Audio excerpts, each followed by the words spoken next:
Hindi na naman mapalagay ang kalooban ng babaeng si Neneng dahil anong oras na ay hindi pa rin nakakauwi ang kanyang asawang si Omar. Hindi ito isang beses lang nangyari. Sa mga nagdaang araw ay napapadalas ang pag-uwi ni Omar ng alanganin.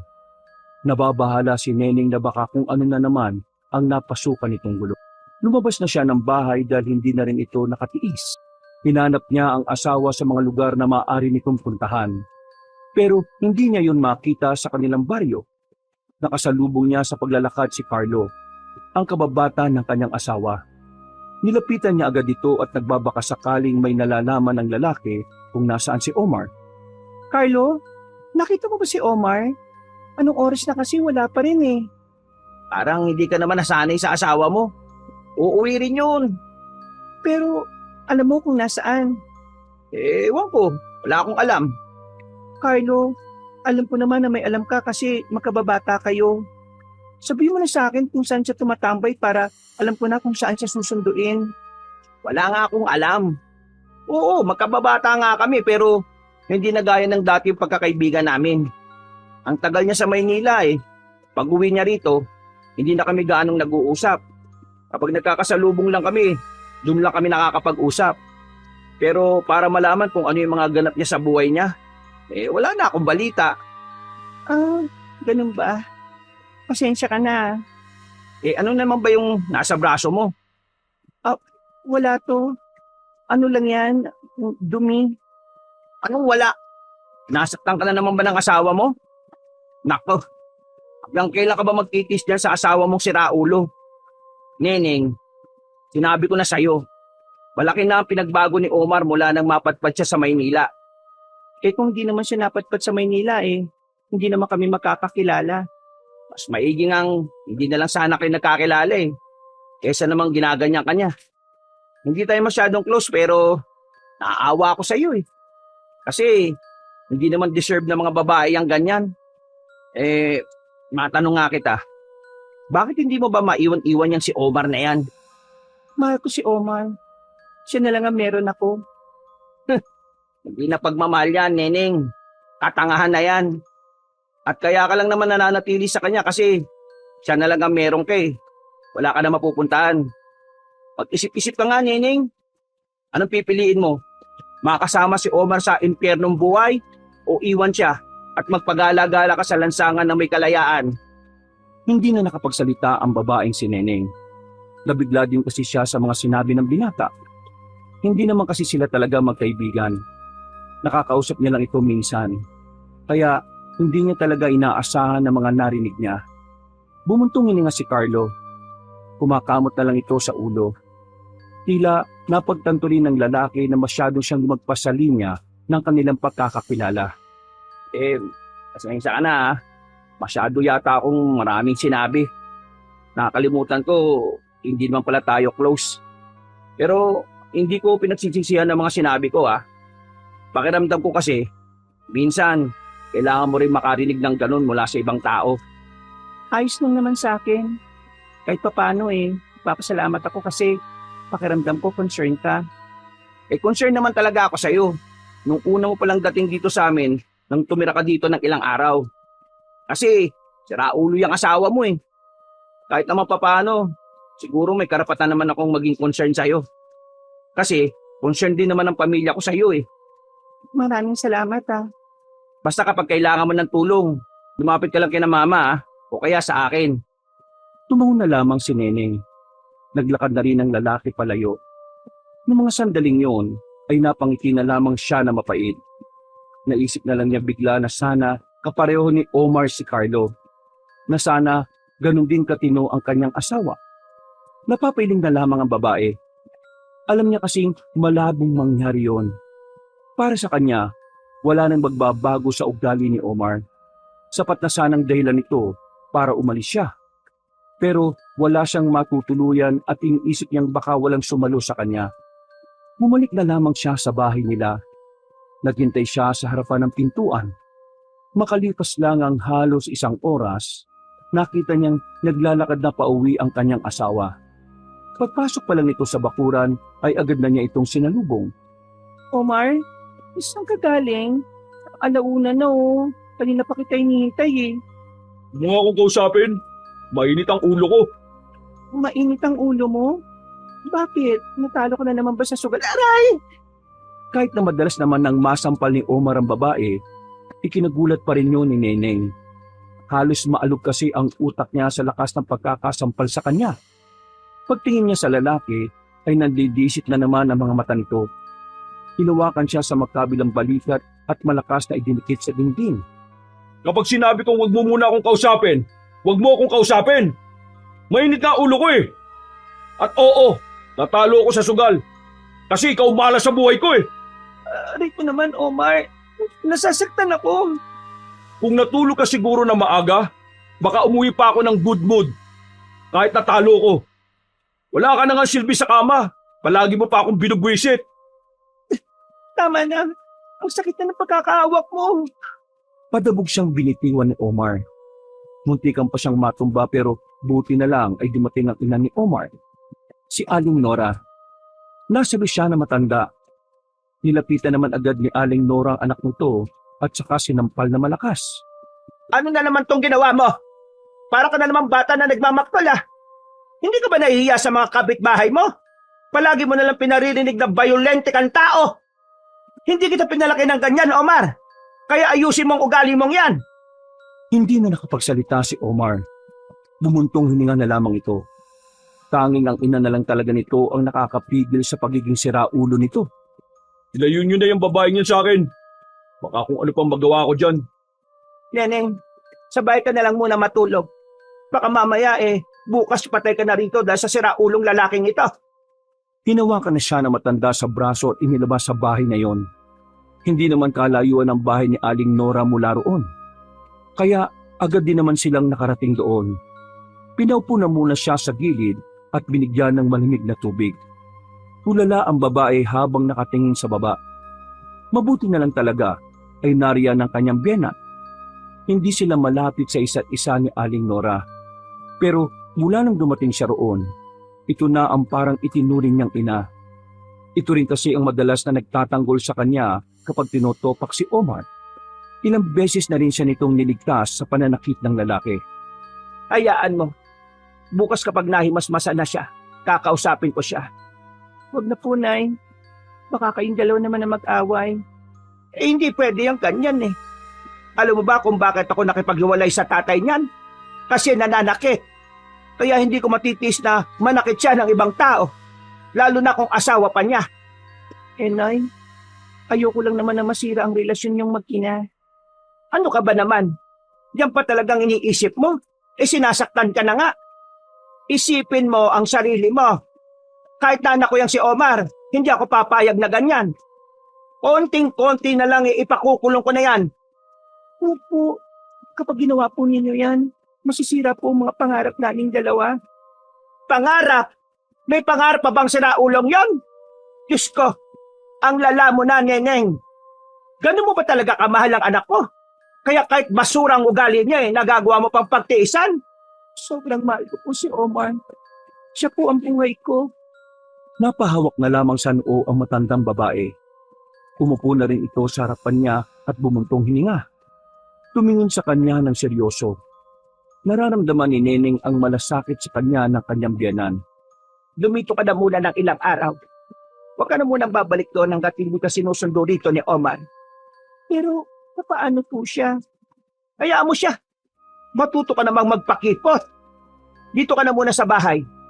Wala ka namang ibang gagawin dito kundi ang maglinis lang. At least dito hindi ka nasasaktan. Nakakapagpahinga ka pa. Nung oras na yun ay pumayag na lamang si Neneng. Napagtanto rin kasi niya na mas mainam na rin talaga na magkaroon siya ng pahinga sa pagmamaltrato ni Omar. Napangiti na lamang siya sa kanyang biyanan. Wala naman siyang problema na pansamantalang doon na muna siya titira. Mabait naman si Aling Nora. Hindi siya pababayaan na matanda roon.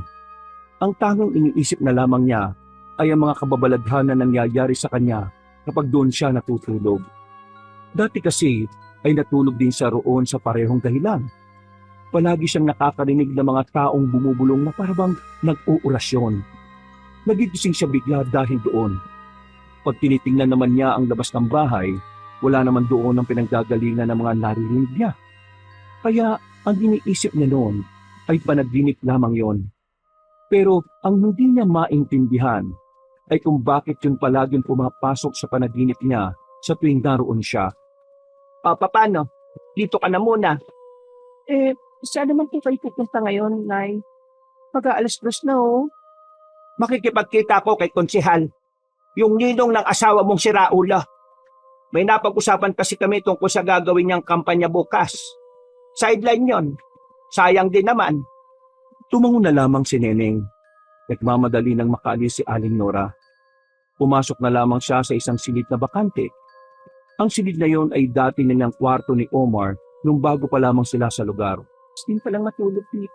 Humiga ang babae dahil anong oras na rin naman noon at agad na rin siyang dinapuan ng antok. Pagpikit niya, nakatulog agad siya. Pero wala pang isang oras, narinig na naman niya ang mga misteryosong boses. Pero sa pagkakataong ito, parang mga nagdarasal na ang mga naririnig niya. Mabilis siyang napabangon. Hingal na hingal. Pinagpapawisan kahit na malamig naman ang klima ng oras na yon. Limit ka naman ng mga boses na yon. Nakabukas ang bintana nang tumingin siya roon. Kaya naman agad siyang lumapit at sumilip sa labas. Wala namang tao. Sa bakuran naman ay wala rin naman siyang nakita. Naisip niya na baka panaginip lang din. Nagdasal na lamang siya saglit sa pagbabakasakaling sa kanyang pagtulog ay hindi na niya marinig ang mga nakakakilabot na tinig. Pero nang subukan niyang matulog ulit, muli na namang namayani ang mga misteryosong tinig. Dahilan para muli siyang magising. Habol niya ang kanyang hininga ng mga sandaling yon. Pawis na pawis siya. Napaupo na siya sa dulo ng kama. Pakiramdam ni Neneng, kahit na anong gawin niya ay papasok at papasok pa rin yun sa panaginip niya. Kaya naman, kahit na gustong-gusto na niyang magpahinga, hinintay na lamang niyang makabalik si Aling Nora. Hinihiling niya rin na sana ay sunduin na siya ni Omar kinaumagahan. Hindi kasi talaga siya makatulog sa tuwing naroon siya. Bakit gising ka pa? Naninibago lang po siguro ako, Nay. Diyan naman kayo natutulog noon Bakit ka naman naninibago? Ganun po kasi talaga ako eh. Nasanay na kasi ako sa bahay namin ni Omar. Matulog ka maya-maya. Sasakit ang ulo mo kapag nasikatan ka na ng araw. Tumango na lamang ang dalaga. Pero ang totoo ay wala na siyang balak pang matulog noon. Nagdahilan na lamang siya sa biyenan niya na namamahay na siya. Kinaumagahan, dininig ng Diyos ang hiling ni Neneng. Sinundo nga siya ni Omar. Laking pasasalamat niya sa lalaki. Pakiramdam niya ay niligtas siya ni Omar sa paulit-ulit na bangungot niya. Umayos ka, Omar, ha? Hindi ka na bata. Huwag na kayo makialam sa buhay namin mag-asawa. Hihingi naman ako ng payo kapag kailangan ko eh. Pero hindi ko kailangan ngayon, kaya pwede lang sana. Huwag yun na kaming panghimasukan. Hindi ako nanghihimasok. Ginagawa ko lang kung anong dapat gawin ng isang magulang. Oo na. Ayun na, tama. Neneng, halika na. Umuwi ka na sa bahay. Maraming salamat po, Nay. Uwi na po ako. Noong mga sandaling yun ay parang nabunutan ng tinik sa lalamunan ng babae. Mas kinakabahan pa kasi siya sa bangungot kaysa sa mabugbog na naman ng kanyang asawa. Aalis ako ngayong araw at baka bukas na ako ng hapon makauwi. Bakit? Saan ka pupunta? May sideline kami ng mga kaibigan ko. Sige. Mag-iingat ka. Maayos ka, Neneng, ha? Kapag nalaman ko lang na may napormang lalaki sa'yo, humanda ka talaga sa akin. Ano ka ba? Wala namang naporma sa akin eh. Siguraduhin mo lang. Kasi pareho kayong malilintikan sa akin, alam mo yan. Marami ako mga mata dito sa atin. Hindi naman ako yung klase ng babae na nagpapaporma kahit may asawa na. Mabuti nang nakakasigurado tayo. Tiningnan niya ng maigi si Omar. Meron siyang mga nakitang bakas ng halik sa leeg ng babae. Nasaktan siya dahil doon, pero mas pinili niyang sarilinin na lang muna. Ayaw niya kasing masira ang umagang yon. Pero ang totoo, para na siyang dinudurog sa sobrang sakit. Maya-maya pa, ay magkasabay na silang kumain ng agahan. Tahimik lang si Omar. Ganon din naman ang babae. Para bang hindi sila makakilala. Walang nagsasalita. Hinihintay lang din naman kasi ni Neneng na si Omar naman ang magsimula ng pag-uusap nila. Palagi na lang kasi siya ang nagpupusa. Madalas pang hindi naman interesado ang lalaki sa paksa niya. Nabalitaan mo ba yung nangyari kay Mang Andoy? Ikinabigla ni Neneng ang tanong na yun ng asawa niya. Nakaramdam siya ng tuwa dahil sa wakas, si Omar na ang unang nagsalita sa kanilang dalawa. Hindi siya interesado kay Mang Andoy. Pero dahil gusto niyang nagsasalita si Omar, ay pinatulan niya ang tanong na yun. Hindi eh. Bakit? Ano bang nangyari sa kanya? Kilala mo naman si Mang Andoy, di ba? Dating konsyal natin na ngayon tatakbong congressman. Makumpetensya ni Konsyal Boyong. Kilala mo si Konsyal Boyong? Yung linong ko, kumari ni nanay. Alam mo kung anong nangyari? Kanino? Kay Konsyal Boyong? Hindi! Kay Mang Andoy, yung dating konsyal. Anong nangyari? Binarang si Mang Andoy. Ano? Binaran si Mang Andoy? Paano ang ginawa ni Konsyal Boyong yun? Siya ang sabi mo? Eh, di ba kasi kakompetensya niya dati si Konsyal Boyong? Oo, pero wala naman ako sinabi na siya ang bumarang kay Mang Andoy ah. Di porke magkalaban sila sa politika eh, sininong kaagad ang bumarang sa kanya. Eh wala namang alam sa ganun si Konsyal Boyong eh. Eh, sinong bumarang sa kanya? Aba, ewan ko. Alam mo, Neneng, nakakairita ka kausap. Ang tanga-tanga mong umintindi. Maganda na sana umaga ko. Kaso, gulo mo kausap. Lutang na lutang ka. Sabog ka ba? Nagdadrugs ka, ha? Ano? Hindi ah. Sige na, tapos na akong kumain. Kakawalang gana. Aalis na ako. Eh, ubusin mo muna to. Hindi na. Ikaw na kumain yan. Tapos, matulog ka na. Kasi nakakairita kang kausap. Kung ano-ano kasi napasok sa utak mong yan eh. Padabog na lamang na umalis ang lalaking si Omar. Napayuko na lamang si Neneng. Naiinis siya sa sarili niya dahil nasira na naman niya ang umaga na dapat sana ay kalmado lang. Kaya ang ginawa niya ay pinahinga na muna niya ang sarili niya. Bandang 2:00 na siya ng hapon nagising. Makulimlim ang ulap. Nagmamadali niyang kinuha ang mga sinampay sa labas kahit hindi pa nakakapagtanggal ng muta. Babalik na sana siya sa loob ng bahay nang masungkit ang mga sinampay. Pero napukaw ang kanyang atensyon nang marinig ang tsismis sa tapat ng kanilang bahay. Ayon sa dalawang tsismosang nag-iusap, hindi na raw kinaya ni Mang Andoy ang barang na ginawa rito. Namatay ang matandang lalaki sa sobrang dami raw ng insekto na lumabas sa buong katawan. Kalugar lang nila si Mang Andoy. Kaya napansin niya sa lugar nila na parang ang daming palipad-lipad na insekto nung araw na yon.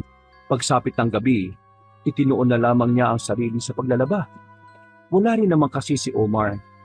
Habang naglalaba, narinig niyang tinawag siya ni Carlo sa tapat ng bakuran nila. Neneng, Oh, Carlo, bakit? kunin mo itong suma no. Nabibigay ni nanay. Maraming salamat ah. Nabalitaan mo na ba yung nangyari kay Mang Andoy? Yung dating konsyel na tatakbo sana ng congressman ngayon? Oo. Narinig ko kaninang binarang daw. Totoo ba yun? Oo, totoo ang barang. Patay na nga si Mang Andoy eh. Nakakapanginaya nga. Mabuti pa namang tao yun. Ang dami ding natulungan nun eh. Wala naman daw nakaaway pero bakit binarang? Nakakangilo yung nangyari sa kanya kung nakita mo lang. Bakit? Ano pang itsura niya? Nako, sigurado ka bang gusto mong malaman? Oo naman. Sabihin mo. Yung buong katawan niya, parang naging bahay ng bubuyog. Yung maraming butas, tapos doon nalabas lahat ng insekto. Ganon. Natindigan agad ang balahibo ng babae. Nakaramdam naman siya ng panlalamig. Hindi niya alam kung bakit tila ganun na lamang ang epekto ng balitang yun sa kanya. Pinaghahanap pa ngayon kung sino yung bumarang. Kung sabi ng pamilya ni Mang Andoy kanina, kung hindi makukulong yung bumarang kay Mang Andoy, papatayin daw nila yung mambabarang sa oras na mapatunayan. Paano naman nila malalaman kung nasaan yung mambabarang? Yun nga rin ang tanong ng iba. Paano nila mahuhuli yung mambabarang kung wala naman talaga silang ideya kung sino? Pag-alis ni Carlo ay mas lalong kinabahan ng babae. Mag-isa lang kasi siya sa bahay. kung ano-ano na naman ang kanyang naiisip. Gusto niya sanang pumunta kay Aling Nora para kahit papaano ay may kasama siya. Ang kaso nga lang, nababahala naman siya sa mga boses na maaari niyang marinig. Lumipas ang mga sandali. Sumapit na rin ang gabi. Kahit na madilim na ang paligid, naririnig pa rin niya ang boses ng mga tsismosa. Walang ibang pinag-uusapan kundi ang tungkol sa barang. Dinig na dinig niya sa lakas ng boses ng mga yon. Kung puntahan ko na lang kaya si nanay. Tama, tatambay na lang muna ako doon habang hindi pa ako inaantok. Uuwi na lang ako kapag inaantok na ako. Lumabas siya ng bahay. Nagmamadali siyang maglakad pero napabagal ang paglalakad niya nang makita niyang bumagsak ang lalaking naglalakad. Kahit na hindi naman niya yung kilala, tila nagkaroon din siya ng pag-aalala. Kuya, ayos ka lang? Anong nangyari sa'yo? Yung pa ako, namumulikat, naninigas. Aray, Ha? Naninigas?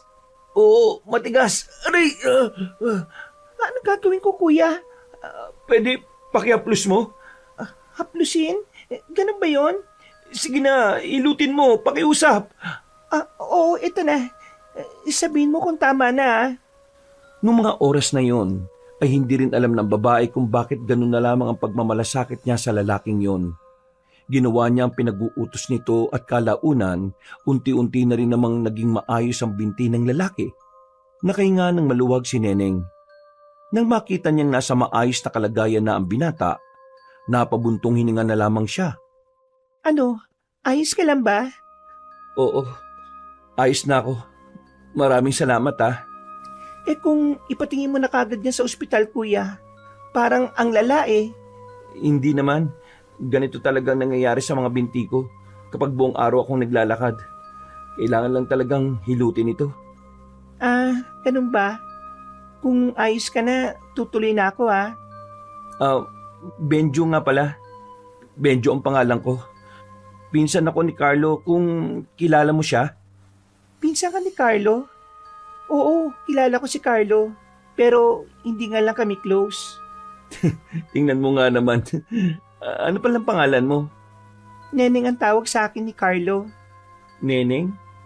Tunog inosente ah. Uy, maraming salamat ulit ah. Wala yon. Sige na, aalis na ako. Ngumiti na lamang ang babae sa binata. Ngumiti lang din naman yon. Sa unang pagkakataon, parang muling naramdaman ni Neneng ang maging malaya. Mula kasi nang magsama sila ni Omar, si Carlo lang ang nakakausap niya na lalaki. Pero sa kabila ng kakarampot na kalayaan na naramdaman niya, pakiramdam niya rin ay nakakasala siya sa kanyang asawa. Binilisan na lamang niya ang kanyang lakad patungo sa kanyang biyenan. Bago siya makarating doon, isang matangkad na lalaki naman ang nakasalubong niya. Sa pagkakaalam ng babae, tauhan yun ng nabarang na si Mang Andoy. Pero nang pinagmasdan niya ang lalaking yun, ay nagtaka siya kung bakit parang kamot yun ng kamot. Narinig niya ngang nagmumura na yun dahil sa sobrang kati ng katawan. Hindi na lamang niya yung pinansin at agad na ring naglakad paalis. Nang makarating na siya sa bahay ng kanyang biyenan, ay wala roon na matandang babae. Pero nakabukas ang bahay kaya inisip niya na baka umalis yun sandali. Umupo na muna siya sa gilid. Napatingin siya sa haligan ng bahay. Meron siyang napansin na mga lumalabas na mga insekto doon. Nung una ay inakala niyang anay lamang yon. Pero nang hindi na siya makatiis, naisipan na rin niyang lapitan para usisain. Ang kaso, bigla na lamang dumating si Aling Nora. Neneng, bakit nandito ka? May kailangan ka ba? Wala naman po. Nagpapantok lang po. Wala kasi akong makausap sa bahay eh. Bakit? Hindi pa ba nakakauwi ang asawa mo? Hindi po siya uuwi ngayong gabi. Ang sabi niya, may sideline daw sila ng mga kasamaan niya. Ganun ba? Siya, sige. Dito ka muna. Total, wala rin naman akong ginagawa. Kung gusto mo dito ko na lang din matulog. Hindi na po. Nakakaya na po, Nay. At saka, kailangan ko rin naman pong masanay sa sarili ko. Kasi balang araw, kapag ako naman ang naging ina, dapat matatag ako ng mag-isa, lalo na't laging wala ang asawa ko. Ikaw ang bahala. Basta kung magbabago lang naman ang isip mo. Nay, nababalitaan niyo ba yung mga nangyayari ngayon dito sa atin? Napatigil ang matandang babae sa pagsasalansa nito ng mga kahoy. Napatingin niyo ng seryoso kay Neneng. Nang mapansin ni Neneng na tila hindi naman interesado ang kanyang biyenan, naisipan na lamang niyang bawiin ang sinabi niya. Hayaan niyo na nga po. Parang pangit siyang pag-usapan. Yung pagbarang kay Andoy ba ang sinasabi mo? Opo. Wala po kasi akong maisip na pag-usapan nating dalawa eh. Oo. Nabalitaan ko rin naman yon. Nakakaawa nga nangyari sa kanya. Ano po bang sabi ni Konsehal Boyong? Di po ba makakatapat ngayon sa politika? Bakit? Iniisip mo bang naging masaya siya kasi wala na siyang makakalaban? Ay nay, hindi naman po sa ganun. Napaisip lang naman po ako. Wala siyang sinabi. Pero kita sa mukha niya ang pagkadismaya at lungkot. Kahit naman kasi may alitan sila ni Andoy, naging magkaibigan din naman sila noon. Nakakatakot na po ngayon dito sa atin, no? Hindi natin alam kung ano ba talaga ang motibo ng mambabarang na yon. Sa tingin niyo po, Nay, bakit kaya siya nambabarang? Hindi ko alam. Baka may galit, may gustong singilin. Hindi natin malalaman yon. Siya lang ang nakakaalam. Marami pa silang napag-usapan ng matandang babae nung oras na yon. Nalis na sa ibang paksa ang kanilang usapan kaya bumalik na ulit ang mood ni Aling Nora. Matapos ang kanilang kwentuhan, nakaramdam na rin ng antok si Neneng. Nagpaalam na rin siya sa kanyang biyenan. Kampante siya na pag-uwi niya ay agad na rin siyang makakatulog. Pero habang naglalakad siya pa uwi, nakita na naman niya ang lalaking tauhan ng nabarang na si Mang Andoy. Nakaupo na yun sa gilid. Nakasandal. Hindi gumagalaw pero nakadilat ang mga mata. Nakatulala lang yun sa lapag. Pero marahan itong nag-angat ng tingin sa kanya nang mapansin siyang nasa harapan. Kuya, ayos lang po ba kayo? Medyo nawiwindang lang si Neneng noong mga oras na yon. Kasi napapansin niya na parang napapadalas ang pagmamalasakit niya sa ibang lalaki. Lalapitan na sana niya ang binata na magsalita yun at sinabing tumigil siya. Ayaw siya nitong palapitin. Po, bakit po? Ano po bang nangyayari sa inyo? Hindi na nagsalita pa ang lalaki. Nakatingin na lamang yun kay Neneng. Nang bahagya pang makalapit si Neneng ay dito na niya napansin ang mangilang-ilang lumalabas na langaw at gamo-gamo mula sa suot na jacket ng lalaki. Sa pagkakataong ito, alam na agad ng babae kung ano ang nangyayari. Unti-unti na siyang napaatras. Sinenyasan na siya ng lalaki na lumayo habang kakaunti pa lang ang mga lumalabas sa katawan nito. Parang siya. Dali-dali siyang tumakbo at nagsisigaw na may barang. Nabulabog ang mga tao hanggang sa nakita na lang nilang nakandusay na ang lalaki sa gilid ng daan. Wala na yung malay. Nakanganga at nakadilat ang mga mata. Mula sa bibig nito ay sandamukal ng mga insekto ang lumalabas. Walang nakakaalam na si Neneng ang nakakita nun. Wala rin namang pinagsabihan si Neneng. At nang sumapit na ang kinaumagahan, naging laman na yun ng usapan. Kalat na naman ang tungkol sa barang. Nagdulot na ito ng takot sa karimlan. Kahit ang kanilang kapitan ay nagdeklara na rin ng paghahanap sa sinasabing mambabarang. Wala na namang tulog ang babae nung umagang yun. Tulala na naman siya at lutang ang utak. Hindi na niya nga napansin na nasa pintuan na ang lalaking si Omar. Ang akala niya kasi ay hapon pa ang uwi nito. Nang tingnan niya ang mukha ng lalaki, ay masama ang tingin nito sa kanya. Tingin na nagdulot na naman sa kanya ng kakaibang kaba. Akala ko hapon pa ang uwi mo. O bakit? Nagulat ka kasi nandito na ako? Nagulat ka kasi hindi ka na makakapaglandi? Ha? Anong sinasabi mo? Kunwari ka pang walang alam. Habang wala ako, lumalandi ka pala. Ha? Hindi ko alam ang sinasabi mo, Omar. Ano na naman ba yan? May nakarinig sa'yo na may nilalandi kang lalaki.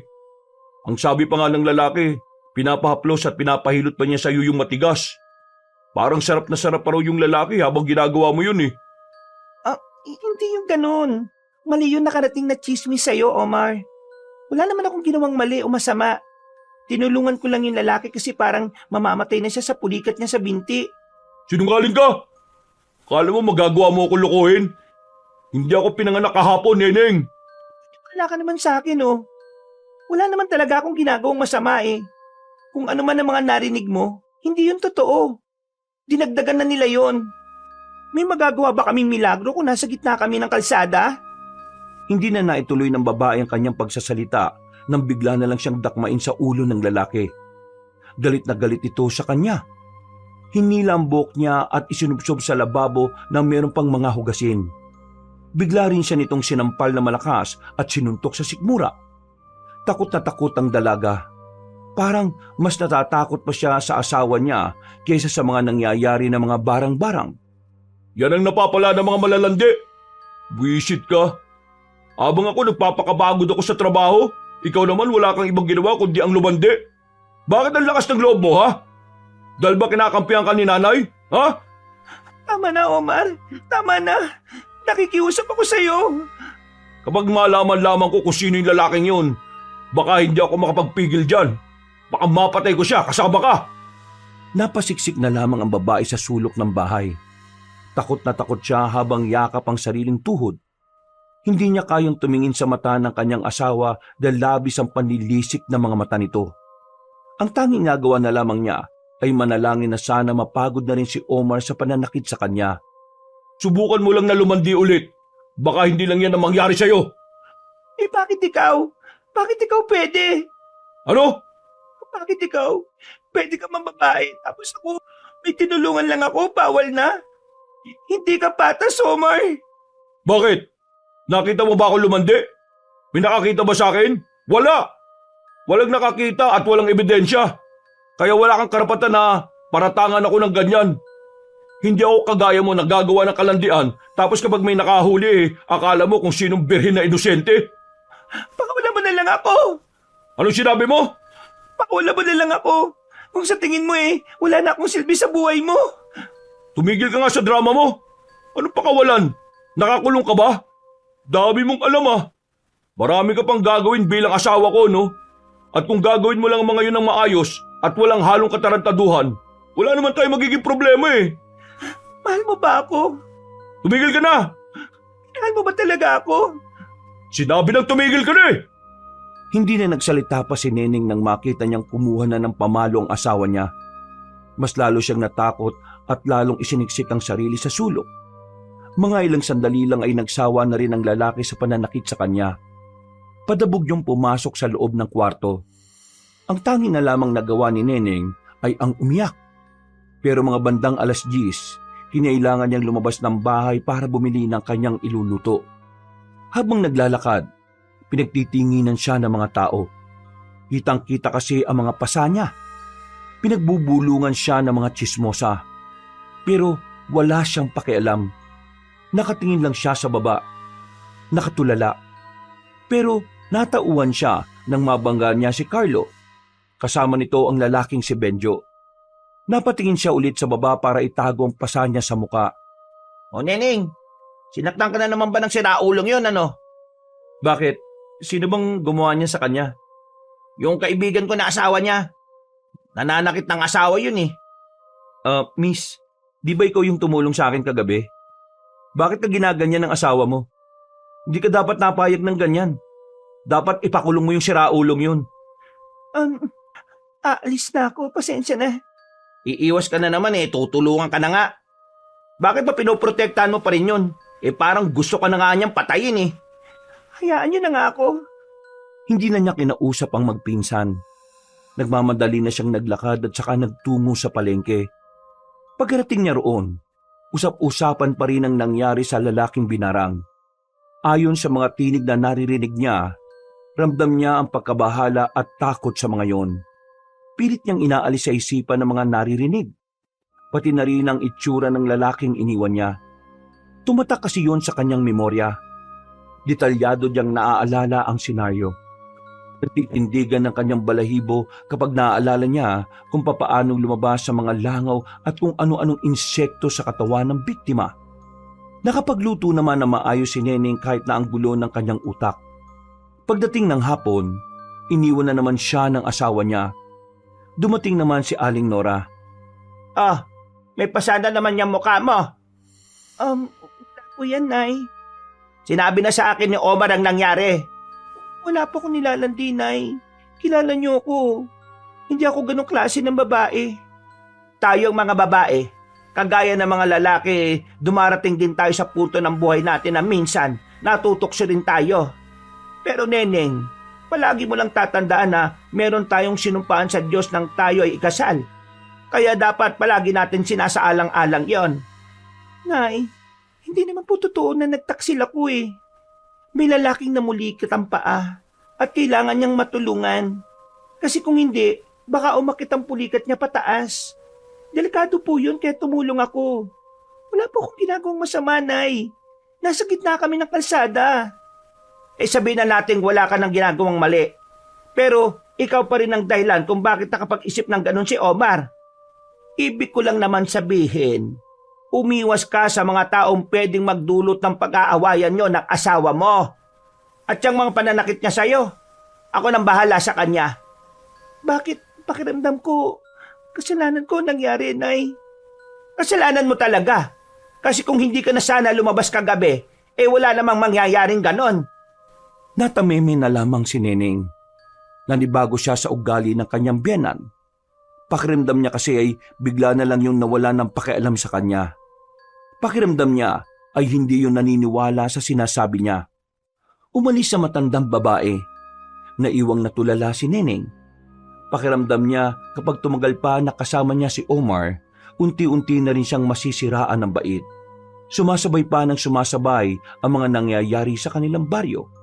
Makalipas ang ilang araw, pansamantalang nanahimik ang usapan sa barang. Nagsimula na kasi ang pangangampanya ng mga kandidato sa eleksyon. Naging abala na rin ang asawa niyang si Omar dahil kasama ito sa pangangampanya ng ninong nito.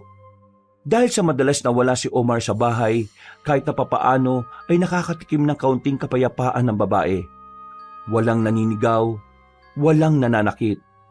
Kailan ba ang huling uwi ng asawa mo? Bakit parang napapadalas yata na hindi na siya umuwi? Ang sabi niya sa akin, sobrang abala daw siya sa pangangampanya.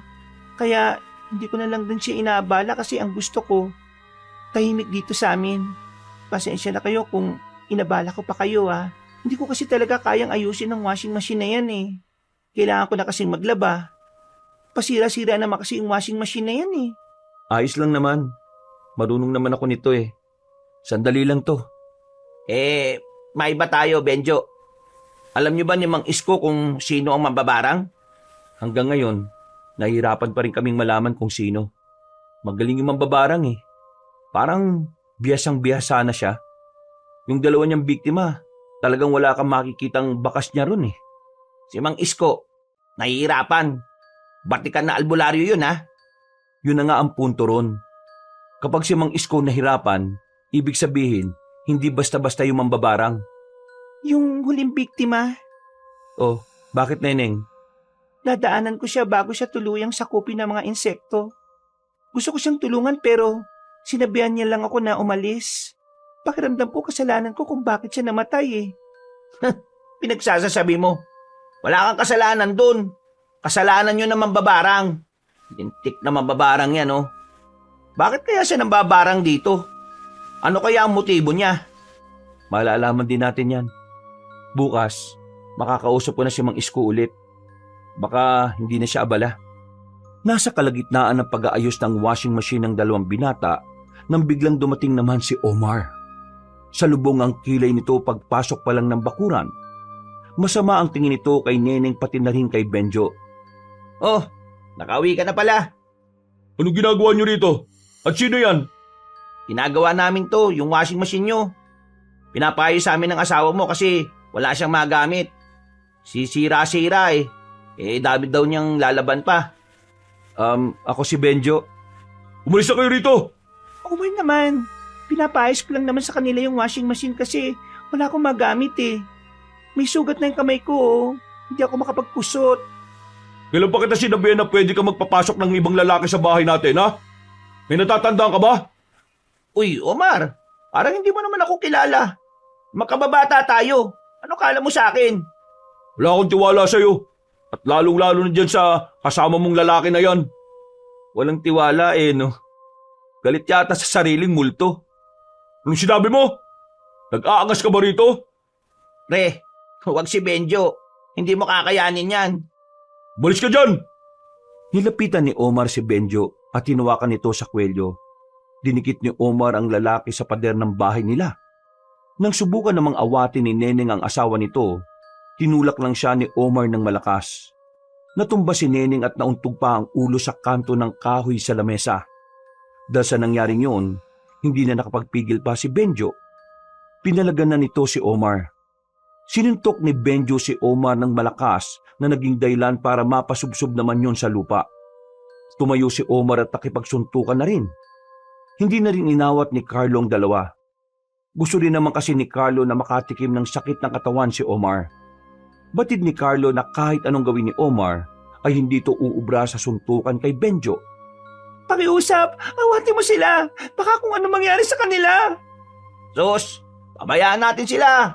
Tingnan natin kung anong mangyari kay Omar.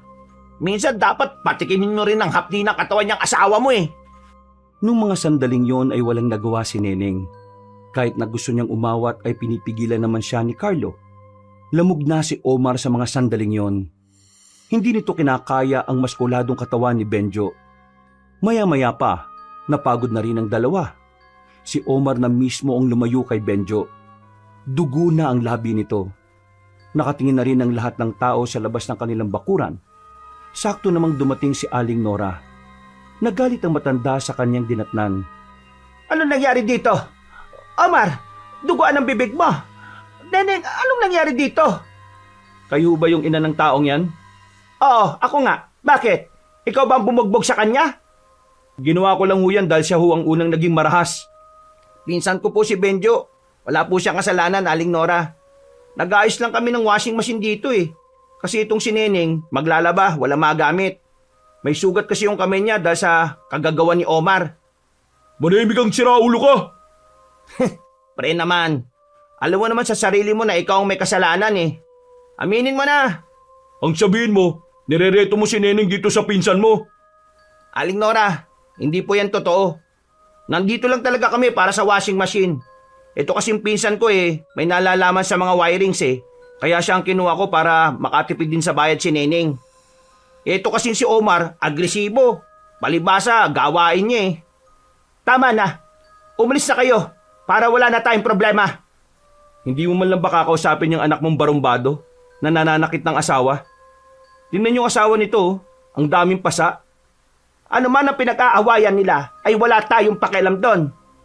Alis na! Ikaw, Neneng, itabi na yung washing machine na yan. Napapailing na lamang si Carlo at Benjo. Pero para wala ng gulo, ay sinunod na lamang nila ang sinabi ni Aling Nora.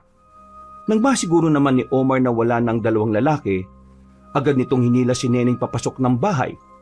Sinarado agad ni Omar ang pintuan kaya hindi na nakapasok pa ang matanda.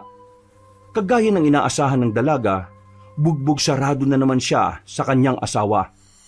Habang sinasaktan siya ni Omar, ang tangi na lamang niyang nahiling sa isipan na sana si Omar naman ang mabarang. Nang sa ganon ay mabawasan na rin ang mga asal hayop sa mundo. Makalipas lang ang mahigit 20 minutos, hinanghina na ang katawan ng babae. Sa puntong ito, sigurado na siyang handa na niyang iwan si Omar. Hindi na niya kaya ang trato nito sa kanya. Ang kaso, hindi agad siya makatayo. Bugbog sarado kasi ang katawan niya. Namamagari ng mukha niya.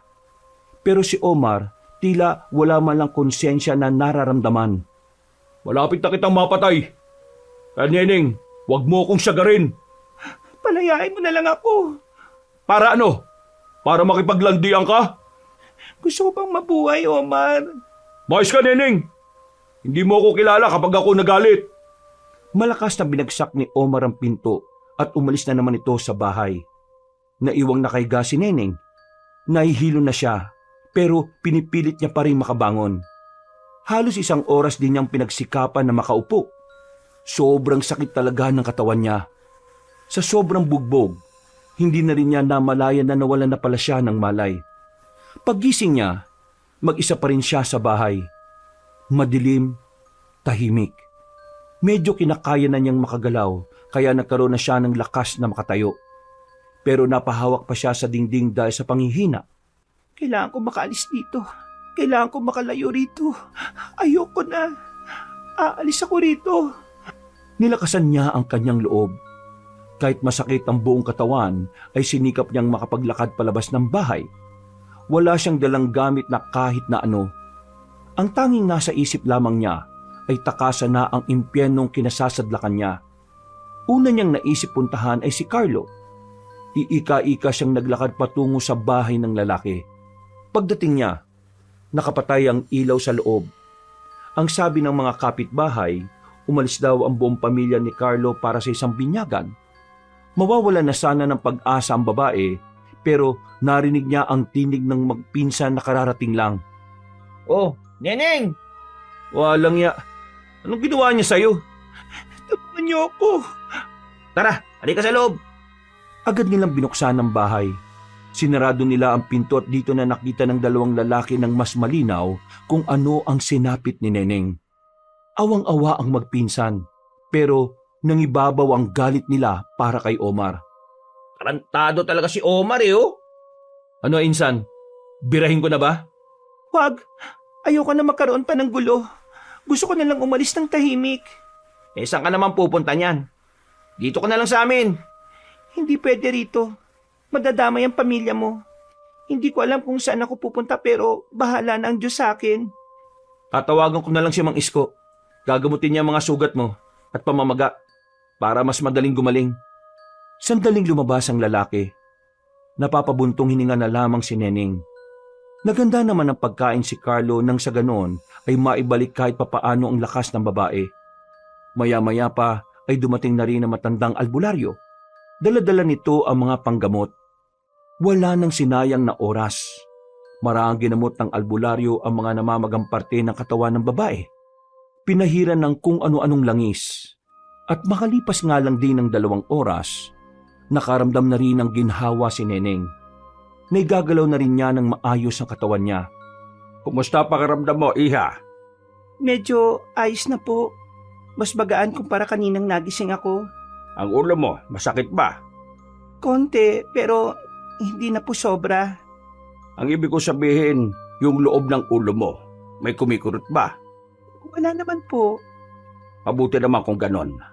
Ganito ang gagawin mo. Magpapahinga ka muna. Hindi mo pwedeng biglain na maglalakad ka kagad na malayo. Pahinga ang kailangan mo. Pero kailangan ko na pong umalis eh. Kung pagpipilitan mo ang gusto mo, lalo ka lang mapapahamak. Mang Isko, natatakot kasi siya sa asawa niya na baka bigla na lang dumating dito. Huwag kang mag-alala. Hindi naman ako aalis dito hanggang bukas. Akong bahala sa asawa mo. Hindi ka naman namin pababayaan, Neneng. Kaya kumalma ka lang. Intindihin mo lang ang pagpapahinga mo. Sige na, magpahinga ka na. Tara, aalalayan kita. Doon ka sa kwarto, dito na lang kami. Sa makalawa pa naman ang uwi ng pamilya ko kaya hindi mo kailangan mahiya. Maraming salamat talaga sa tulong ninyo. Kung noon sana nakinig na ako sa'yo, hindi na sana ito mangyayari sa akin. Nangyari na yun Palipasin na natin. Ang isipin natin ang kaligtasan mo. Ngumiti na lamang si Neneng at pumasok na rin sa silid. Hindi niya isinara ang pintuan. Kaya naman, naririnig niya kung ano ang pinag-uusapan ng tatlo sa sala. Kailangan na nating magdoble trabaho, Benjo. May isa na namang nabiktima ng barang. Ano? Meron na naman ho? Oo. At itong bagong biktima, may koneksyon pa rin sa politika. Hindi ka ba napapaisip? Nung una, si Andoy. Yung pangalawa, yung bata niya. Etong pangatlo, driver ni Andoy. Lahat ng may kinalaman kay Andoy yata basta kasama sa politika, pinupunteriya ng mambabarang. Makikisali lang po Bakit po hindi natin sabihin sa pulis para tulungan tayo? Kahit na may mahuli ang mga pulis pakakawalan lang din nila. Bakit naman Anong ikakaso mo sa mambabarang? Wala. Ang mahirap kasi, Insan, dahil nga walang naniniwala sa barang, wala rin batas na ginagawa para doon. Kaya kahit mambarang siya ng mambarang, hindi siya makukulong. Kaya nga ang batas ng albularyo ang pagbabasihan namin. Sa batas ng mga albularyo kagaya ko, pwedeng-pwede na natin siyang patayin sa oras na matagpuan natin ang mambabarang. Pero hanggang ngayon, hindi pa rin natin malaman kung sino siya. Meron na akong ideya, pero hindi lang ako sigurado. Kaya hindi ko na muna sasabihin. Mang Isko, pwede ba akong sumama sa ganyan? Wala pa naman akong ginagawa sa buhay eh. Ikaw ang bahala. Kung gusto mo, di sige. Anong gagawin ko? Mag-oobserba ka sa paligid kung may mga kahina-hinalang tao. Pero dapat, huwag kang magpapahalata. Baka mamaya makaramdam yung mambabarang na nagmamasid ka. Ikaw talaga ay susunod nun. Tungkol sa politika ito, ginagamit ang mambabarang para ubusin ang kalaban sa partido. Ibig niyo bang sabihin, si Konsehal Boyong may inuutusang mambabarang? Mahirap mambintang, pero parang gano'n na nga. Kailangan lang natin makasiguro. Isang konting galaw lang natin, pwedeng tayo ang mapunterya. Nung marinig ni Neneng ang mga salitang yon, nakaramdam siya ng pagkabahala. Hindi niya maintindihan kung bakit parang nag-aalala siya sa mga taong yon. May kung anong bagay kasi ang nagpapabigat ng kalooban niya sa tuwing mapag-uusapan ng barang. Sa kakaisip ng kung ano-ano, nakatulog na rin si Neneng. Nagising siya bandang 3:00 na madaling araw.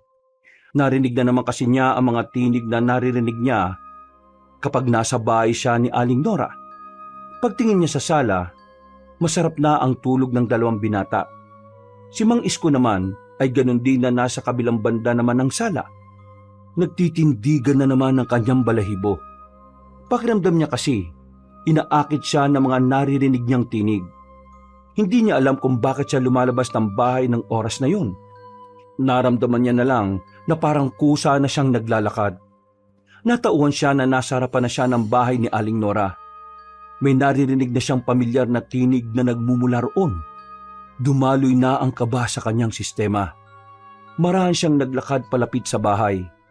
Sumilip siya sa bintana pero wala naman sa loob. Nang muli niyang marinig ang tinig, dito na niya napagtanto na nagmumula na pala yun sa likuran ng bahay. Pasimple at maingat siyang tumungo roon. Nanlalaki ang kanyang mga mata na makita niya ang matandang si Nora na nakaupo sa gitna ng nakapalibot na kandila. Nakasuot ito lahat ng itim. Sa gilid nito ay may garapon na merong laman ng kung ano-anong insekto. Napatakip na lamang siya ng bibig. Hindi siya makapaniwala na ang mambabarang pala na hinahanap nila Mang Isko ay walang iba kundi ang kanyang biyenan. Dahil sa kanyang nalaman, ay agad siyang bumalik sa bahay nila ni Omar. Natakot siya na baka barangin siya ni Aling Nora kapag iniwan o nakipaghiwalay siya sa kanyang asawa. Ilang minuto pa lang nang nakauwi siya, bigla namang dumating si Omar. Nagpanggap siya na hindi nang galing sa labas. Oh, bakit gising ka pa? Hinihintay kita. Hindi pa kasi ako kumakain eh. Wala akong pera. Ganun ba? Sige, ayos lang. Bakit ganyan ka makatingin? Ganito naman talaga ako makatingin, Omar. Namamaga ang mga mata ko. O ano? Napag-isipan mo na bang hindi ka dapat dumidikit sa mga taong yun? Hindi na. Hindi na ako makikipag-usap sa kanila. Buti naman kung ganun. Binibigyan mo lang ako ng kahihiyan sa mga tao eh. Alam mo bang ikaw nang pinag-uusapan sa palengke? Visit ka talaga kahit na kailan? Pasensya na, Omar. Hindi ko na yung gagawin. Hindi na talaga. Kasi baka hindi ko na talaga alam kung ano pang magagawa ko sa'yo. Pakiramdam ni Neneng nung sandaling yon, hindi na talaga tao o asawa ang tingin sa kanya ni Omar. Para bang nararamdaman na lang niyang isa na lang siyang bagay na ginagamit para sa pansariling interes. Pero kahit na ganon, ang tanging niyang magagawa ay pabayaan na lamang ang lalaki. Hindi dahil sa wala siyang mapupuntahan, hindi rin dahil sa mahal niya pa ito, kundi dahil na rin kay Aling Nora. Si Aling Nora na iba ang pakikitungo sa kanya. Nangangamba siya na baka siya ang barangin. Hindi rin naman niya masabi kina Mang Isko ang tungkol doon. Kasi kahit na papaano, meron pa rin siyang natitirang awa para sa matandang babae. Gulong-gulo na ang kanyang utak. Para na siyang mababaliw sa dami ng iniisip niya. Kinaumagahan, balik sa normal ang lahat. Kumikilos na siya ulit sa bahay. Kahit na hindi pa nakaka-recover ng husto, hindi na siya bumalik kina Carlo. Ayaw na rin niyang madamay ang mga yon. Titiisin na lang niya ang buhay na impyerno. Dahil ayaw na ayaw niyang maranasan na may lalabas na insekto sa kanyang katawan. O Neneng, bakit ganyan ka? Para ka nakakita ng multo May problema ka ba sa akin? Wala naman po, Nay. Nagulat lang po ako sa inyo kasi nahihiya ako. Hindi po ako nakapaglinis ng bahay. Hindi naman ako magtatagal Inihatid ko lang naman itong pagkain ni Omar. Ganun po ba? Sige po. Hindi na rin naman nagtagal ang matandang babae. Nakahinga na rin siya na maluwag. Akala niya kasi ay makakalata ang kanyang biyena na meron na siyang nalalaman. Makalipas pa ang ilang araw, lalong lumala ang ugali ni Omar. Dumating na rin sa puntong hindi na siya pinapalabas ng bahay ng lalaki. Hindi na rin siya nakakakain na maayos. Madalas pang masakit ang ulo niya. Hindi na rin naman siya magawang tulungan ng magpinsan. Nagbanta kasi roon si Omar kaya hindi basta makalapit si Carlo at Benjo. Magbabayad ka, Omar. Magbabayad ka. Paulit-ulit na lang na sinasabi ni Neneng ang mga salitang yon. Nakakaramdam na siya ng galit sa taong itinuring niyang asawa. Mga bandang hapon, dumating naman si Aling Nora. Wala si Omar noong mga oras na yon. Kaya kung ano-ano naman ang naiisip ng babae. Nay, tulungan mo ko. Gusto ko na makipaghiwalay kay Omar Nakikiusap ako, tulungan niyo ako. Abay, problema niyong dalawa yan. Kayo dapat ang umayos niyan. Nay, hindi na ito maayos Hindi tama ang trato niya sa akin. Alam niyo yan, una pa lang. Dumaan lang ako dito para tingnan kung maayos ka pa. Sige na, aalis na ako.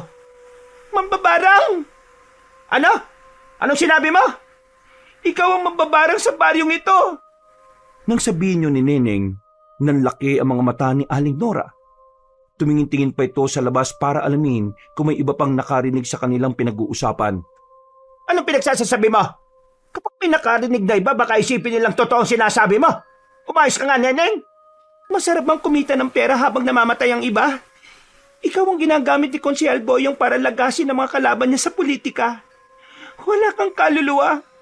Bakit? Malaki ba ang binabayad sa'yo kada may mamamatay sa barang? Nakakalima ka na. Marami ka naman pera. Manahimik ka! Nakita kita sa likod ng bahay. Ano? Nakita kita nakaupo sa mga nakapalibot na kandila. Sa gilid mo meron kang garapon na maraming laman na insekto. Nakita kita.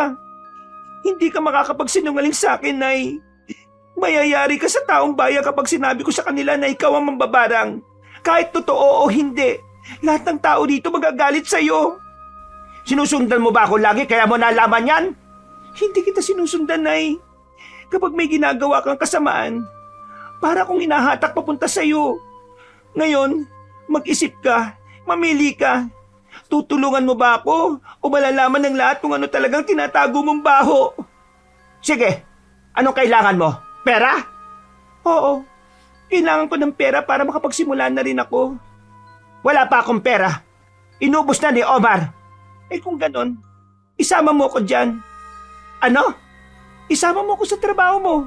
Dyan sa pambabarang mo. Nababaliw ka na yata Wala ka na sa katinoan. Oo, nababaliw na ako. Kaya wala na akong pakialam kung ano mangyari sa akin. Sa akin wala na mawawala. Sa'yo meron. Lalo na kapag nalaman ng ibang tinatago mo. Babarangin mo ako? Hindi mo magagawa yun sa akin. Tingnan mo itong nasa leeg ko. Pangontra sa barang yan. Ganito rin yung suot ni Benjo. Di ba sinubukan mong barangin si Benjo pero hindi tumalab? Nararamdaman ni Benjo yun. Pasalamat ka na lang. Hindi nila nalaman na ikaw yon. Ano? Isasama mo ko riyan? Gusto ko rin magkaroon ng pera sa ganyang paraan. Para naman malaman ko kung ano pakiramdam na maging masama. Total, sa pagiging masama naman nagiging komportable ang buhay ng isang tao, di ba? Napapailing na lamang si Aling Nora. Wala na itong takas. Kumbaga, hawak ni Neneng ang kanyang kinabukasan. Nag-isip ng maigi ang matanda. Si Neneng naman ay pangiti-ngiti lang na parabang nang iinsulto. Pero Walang kaalam-alam si Aling Nora na ang pinapakita ni Neneng ay parte lang ng plano nito. Ang totoo, kinakabahan pa rin si Neneng. Isasama mo ba ako dyan o hindi? Mukhang malaki naman ang kitaan dyan eh. Kailangan ko ng pera, Nay. Kapag may pera na ako, baka makahanap na rin ako ng payapang buhay. O sige, sumama ka sa akin. Basta ipapangako mo lang na wala kang pagsasabihan ng tungkol sa ginagawa ko. Bakit ko naman sasabihin sa iba kung diyan ako makikinabang? Hindi na nagsalita pa si Aling Nora. Naninibago ito sa manugang niya. Pero maging si Neneng din naman ay naninibago rin sa ginagawa niya. Hindi kasi siya sanay na gano'n ang kilos at pananalita niya. Pero sa isip-isip niya, kailangan niyang gawin yon. Kailangan niyang ipakita na merong nagbago sa kanya. Na meron ng namumuong tapang sa pagkatao niya. Makalipas ang ilang oras, sumapit na rin ang kinagabihan. Nasa bahay siya ni Aling Nora matapos gawin ang inuutos nito. Ang unang pinagawa kasi sa kanya ni Aling Nora ay kailangan niyang makakuha ng mga personal na bagay ng babarangin nila. Kabilang narito ang buhok, kutsara o panyo at iba pang bagay na merong koneksyon sa bibiktimahin nila. O ano, nagawa mo ba yung pinagagawa ko sa iyo? Tapos ko na po. Bakit parang ang dali mo lang yung ginawa? Lumapit ako kay Mang Ernesto at nag-alok ako na bubunutan ko siya ng puting buhok. Nagpaganda ako ngayon, di mo ba nahalata? Ito ang dahilan kung bakit pumayag si Mang Ernesto. Nilandi-landi ko lang para hindi siya makalata. Babaero si Mang Ernesto, di ba? Kaya madali siyang bumigay. Etong panyo naman at kutsara, kinuha ko rin sa kanya nung nandun na kami sa bahay niya. O ano, magdududa ka pa ba? Sinisiguro ko lang. Ayaw ka naman na pumalpak kasi bara-bara kang kumilos. Baka mamaya pineperahan mo lang ako. Gawin na lang natin para makaalaman na. Doon, sa likod bahay. Tara na. Matanong lang kita, Nay. Bakit ba kasama sa mga binabarang niyo ang mga tao ni Mang Andoy? May alam silang baho ni Boyong. Nung mga sandaling yon, ay magkahalong kaba at pananabik ang nararamdaman ng babae. Kinakabahan siya dahil ito ang unang beses na meron siyang gagawing masama sa isang tao. Pero nananabik siya dahil sa wakas, may tsansa na siyang maging malaya sa oras na mawala na ang kanyang demonyong asawa. Tumungo sila sa likod bahay. Bumuntungin nga ang babae bago nila sinimula ng pambabarang sa kanilang bibiktimahin. Tahimik lamang si Neneng. Paniwalang-paniwala naman sa kanya ang matandang babae sa mga pinapakita niya. Pero ang hindi alam ni Aling Nora ay may ibang binabalak ang babae. Halos isang oras din nilang ginawa ang pambabarang. Sinusubukan ngang aralin ni Neneng ang gawain yon, pero kahit na anong gawin niya ay wala naman siyang maintindihan. Ayos na ito. Mga 3-4 na araw bago tatalab ang barang sa kanya. Hintayin na lang natin. Ang bayad, ang pera, kailan darating?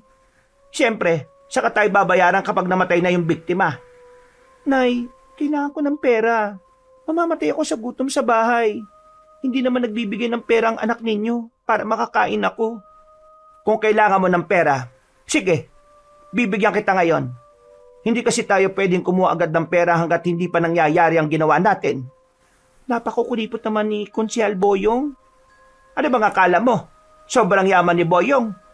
Konsehal lang siya. Hindi siya hari ng isang palasyo. Basta, kailangan ko ng pera. Baka mabaliw na ako sa bahay nang wala akong kain. Ano ba nangyari sa'yo? Ho? Anong nangyayari sa'yo? At bakit ang laki ng pinagbago mo? Hindi ka nang dating tahimik at mainhin na nakilala ko. Nay, sa dami ba naman ng dinanas kong pagmamaltrato ng anak ninyo? Habang wala kayong pakialam.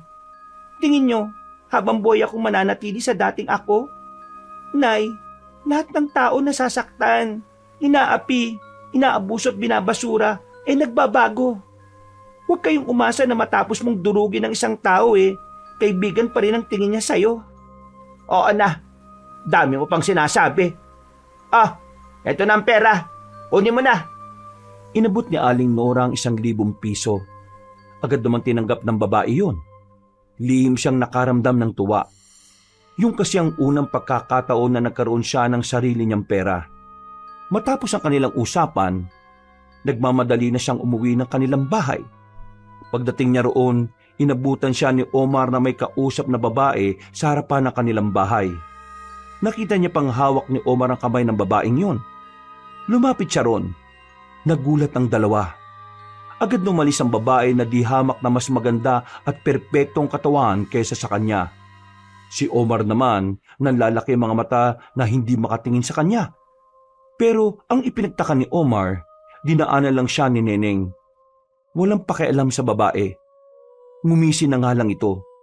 Dahil sa totoo lang, mula nang matauhan siya ay puro galit na lang ang nararamdaman niya sa kanyang puso. Wala nang pagmamahal niya para sa lalaki. Kaya imposibleng magselos pa siya. Oh, saan ka na naman galing? Diyan lang, Anong dyan lang? Saan nga? sa bahay ng nanay mo. Meron lang kaming binarang. Ano? Buwang ka ba? Oops! Biro lang. Masyado kang seryoso. Sana ganyan ka rin kaseryoso sa akin, no? Hindi ako nakikipagbiruan sa'yo Ano ba problema mo? Bakit ganyan ka magsalita? Wala. Naisip ko lang naman na baka kasi ayaw mo na nung dating ako. Yung tahimik at mahinhin. Kaya ito, pinago ko sarili ko. Balahuran na rin ako. Madaldal, maharot, masigla. At higit sa lahat, makate. Baka kasi ganito ang gusto mo eh. Ba't tinatarantado mo ba ako? Hindi naman. Gusto ko nga ng ganito eh. Nakakaroon tayo ng normal na pag-uusap. Omar, libre ka ba mamaya? Tara, yugyugan tayo sa kama. Hinawakan ni Neneng ang pisngi ng kanyang asawa. Medyo kinabigla naman ni Omar ang kanyang ginawa. Hindi kasi sanay ang lalaki sa ganong klase ng pag-uugali ni Neneng. Nasanay itong palagi lang nagpapaapi si Neneng sa kahit na anong sitwasyon. Nung gabing yon, tila nakuha ni Neneng ang kiliti ni Omar. Kaya noong mga sandaling yon, may nangyari sa kanilang dalawa. Para bang bumalik ang unang araw nila. Nung araw na sabik pa sa kanya si Omar. Pero ang pinagkaiba nga lang, ginagawa niya ito para sa isang matindi niyang paghihiganti. Sige lang, Omar. Magpakasaya ka lang. Ito na ang huling sarap na mararanasan mo. Nakatayo siya sa pintuan habang nakatingin sa asawang masarap ang tulog. Kakaiba ang ngiti ni Neneng. Punong-puno ng galit at paghihiganti. Kinabukasan, nagtataka ang mga tao sa kanya habang naglalakad siya sa daan. Kakaiba kasi ang bihis at ayos niya. Naglagay na siya ng make-up. Iba na rin ang mga nginitian niya na parabang nanghahamon. Kapag nakikipagtinginan siya sa mga nadadaanan niya, ay nag-iiwas ng tingin ng mga yon. Pagliko niya sa isang kanto, hindi niya inaasahang makakasalubong niya ang dalawang binata, si Carlo at Benjo. Parehong nagtaka ang dalawa kung ano ang nangyari sa kanya. Ilang araw din kasi siyang hindi nakita ng dalawang lalaki. Uy, Neneng, ano nangyari? Bakit ganyan ang suot mo? Hindi ka naman nagsusuot ng ganyan kay Clea. Tapos, kita pa hiwa mo sa dibdib. Hindi ba pwedeng nagbago? Nakakasawa na kasi ako yung inaapi. Sinusubukan ko lang naman na ako naman ang kontrabida. Masaya naman pala. Bakit kailangan mo magbago? Mas mabuti ka sa dating ikaw eh. Mabuti na ano? Yung laging sinasaktan at inaabuso? Hindi bali na lang. Neneng, alam kong may dahilan kung bakit ka nagkakaganyan. Kapag kailangan mo na masasabihan, lumapit ka lang sa amin ha. Ito nyo na lang ang atensyon nyo sa paghahanap ng mambabarang. Hindi pa rin namin nakikilala eh. Pero alam kong malapit na. Sobrang malapit na. Sa sinabing yun ni Benjo, tila nakaramdam ng kaba ang babae. Sa isip-isip niya, kailangan mangyari muna ang kaniyang binabalak bago malaman nila Carlo at Benjo ang katotohanan. Bakit? Kapag nalaman nyo at napatay nyo ang mambabarang, mapipigilan ba ang mga nabarang na niya? Hindi na namin mapipigilan kung nabarang na niya yung isang tao. Pero pwede pa naming mailigtas. Ang mahalaga rito sa oras na mahuli namin ang mambabarang, wala na siyang ibang mabibiktima pa. Ngumisi na lamang ang babae. Naglakad na rin siya palayo patungo sa bilihan ng pandesal. Pero sa kaloob-looban niya, nakakaramdam siya ng konsensya. Hindi kasi sasanay na gano'n ang pinapakita niya sa dalawang taong tumulong sa kanya. Pero para mangyari ang kanyang gustong gawin, kailangan niyang panindigan ang kanyang pagpapanggap. Makalipas ang 3 araw, habang abala ang babae sa paglalaba nung gabi, biglang umuwi ang lalaking si Omar. Napansin agad ni Neneng na parang matamlay ang lalaki. Tinigil niya ang kanyang paglalaba. Sinundan niya ang lalaki sa loob na agad namang napaupo at napasandal sa dingding. Oh, anong problema? Masama ang pakiramdam ko eh. Huwag mo muna akong bisitin. Uminom ka ng gamot. May binili ako kanina. Bigla na lang nagkamot ng nagkamot si Omar. Nakita niyang parang may tumutubong bukol sa bandang leeg nito. Lumapit pa siya ng bahagya at tiningnan yon. Ano ba? May bukol ka sa leeg eh. Anong nangyari dyan? Ha? Anong bukol? Mabilis na tumayo si Omar at lumapit sa salamin. Kinapakapa nito ang bukol na sinasabi ng babae. Nang masiguro niyang naroon ngayon, ay hindi ito makapaniwala. Makailang ulit pa nitong hinawakan ng bukol na yon. Nang maramdaman nitong medyo masakit yon, ay saka na ito nataranta. Buisit! Bakit naman ako may ganito? Wala ka bang inaway? Ha? Kung pinagsasabi mo? Wala ka bang inaway? Kasi kung meron kang inaway, baka mamaya barang na yan. Sira ulo ko ba? Bakit naman ako bababarang eh? Wala naman akong kaaway. Sigurado ka ba? Wala nga akong inagrabyado. Umalis ka nga sa harapan ko. Baka kung ano pang magawa ko sa iyo eh. Imposibleng wala kang tinrato na parang basura, kaya may ganyan ka. Naku, baka mamaya barang na yan. Nababalitaan ko pa naman na lahat ng nabarang na mambabarang hindi na gumaling. Biglang nanlisik ang mga mata ni Omar noong mga sandaling yon. Mabilis siya nitong hinawakan sa liig. Dinikit sa pader at saka nanlilisik ang mga matang pinagsisisigawan ang babae. Sinabi ng manahimik ka na nga, hindi ba? Tanga ka ba talaga? At hindi ka nakakaintindi? Kapag hindi ka pa nanahimik, papatay na kita sa sakal! Omar, baka kaya ka nagkakaganito kasi masama ang trato mo sa akin. Lagot ka. Nagalit sa'yo yung mambabarang. Baka ikaw na yata ang susunod na biktima niya. Bakit? Ikaw ba yung mambabarang? Nambabarang ka ba? Kung ikaw ang mambabarang, papatay na kita ngayon! Binalandran ni Omar ang babae sa gilid at saka kumuha ang lalaki ng kutsilyo. Nang lalapit na sana si Omar sa kanya, bigla na lamang itong napatigil. Napahawak sa ulo. Nabitiwan ng patalim na hawak. Nakakaramdam ito ng hilo. Anong nangyayari sa akin? Nahihilo ko! Makati katawan ko! Onyemas naman oh! Sinisingil ka na yata ng karma. Anong karma? Wala akong ginagawa na masama! Tumingin ka sa akin, Omar. At saka mo isipin kung wala ka talagang ginagawang masama. Ikaw nga mapabarang! Ako? Ang babarang? Hindi. Alam mo kung sino ang mababarang sa baryo natin, di ba? Anong pinagsasabi mo? Ang mambabarang na kailangan mong makilala ay walang iba kundi ang nanay mo. Si Nanay Nora.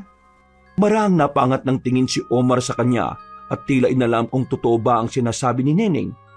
Humigpit ang hawak nito sa silya na nagsisilbi nitong tungkuran. Pakiramdam ni Neneng ay nag-aapoy na ang galit nito. Anong pinagsasabi mong siraulo ka? Balak mo pang siraan ang nanay ko? Kung ayaw mong maniwala, hindi kita pipilitin. Dahil wag ka mag-alala. Sa oras na lumabas na ang mga insekto sa katawan mo, siya na mismo ang lalapit sa'yo habang umiiyak. Siraulo! Akala mo maniniwala ako sa'yo? Hindi mo ako maluloko, no? Galit ka lang sa kanya kasi hindi kanya kinakampihan. Tingnan lang natin kung anong mangyayari. Lalapit pa sana sa kanya si Omar para saktan na naman siya, pero bigla na naman itong napatigil at napahawak sa kanyang liig. Naramdaman ng lalaki ang pagkati ng bukol doon, na parabang merong gumagalaw sa loob. Ilang sandali pa, kumatin na rin ang ibang bahagi ng katawan ng lalaki. Hindi na ito mapakali. Naramdaman na lang din ni Omar na meron ng ibang bukol na umuusbong. Meron sa siko, sa bandang kilikili, sa bewang at sa iba't ibang parti pa ng kanyang katawan. Noong mga sandaling yun, napapangiti na lamang si Neneng.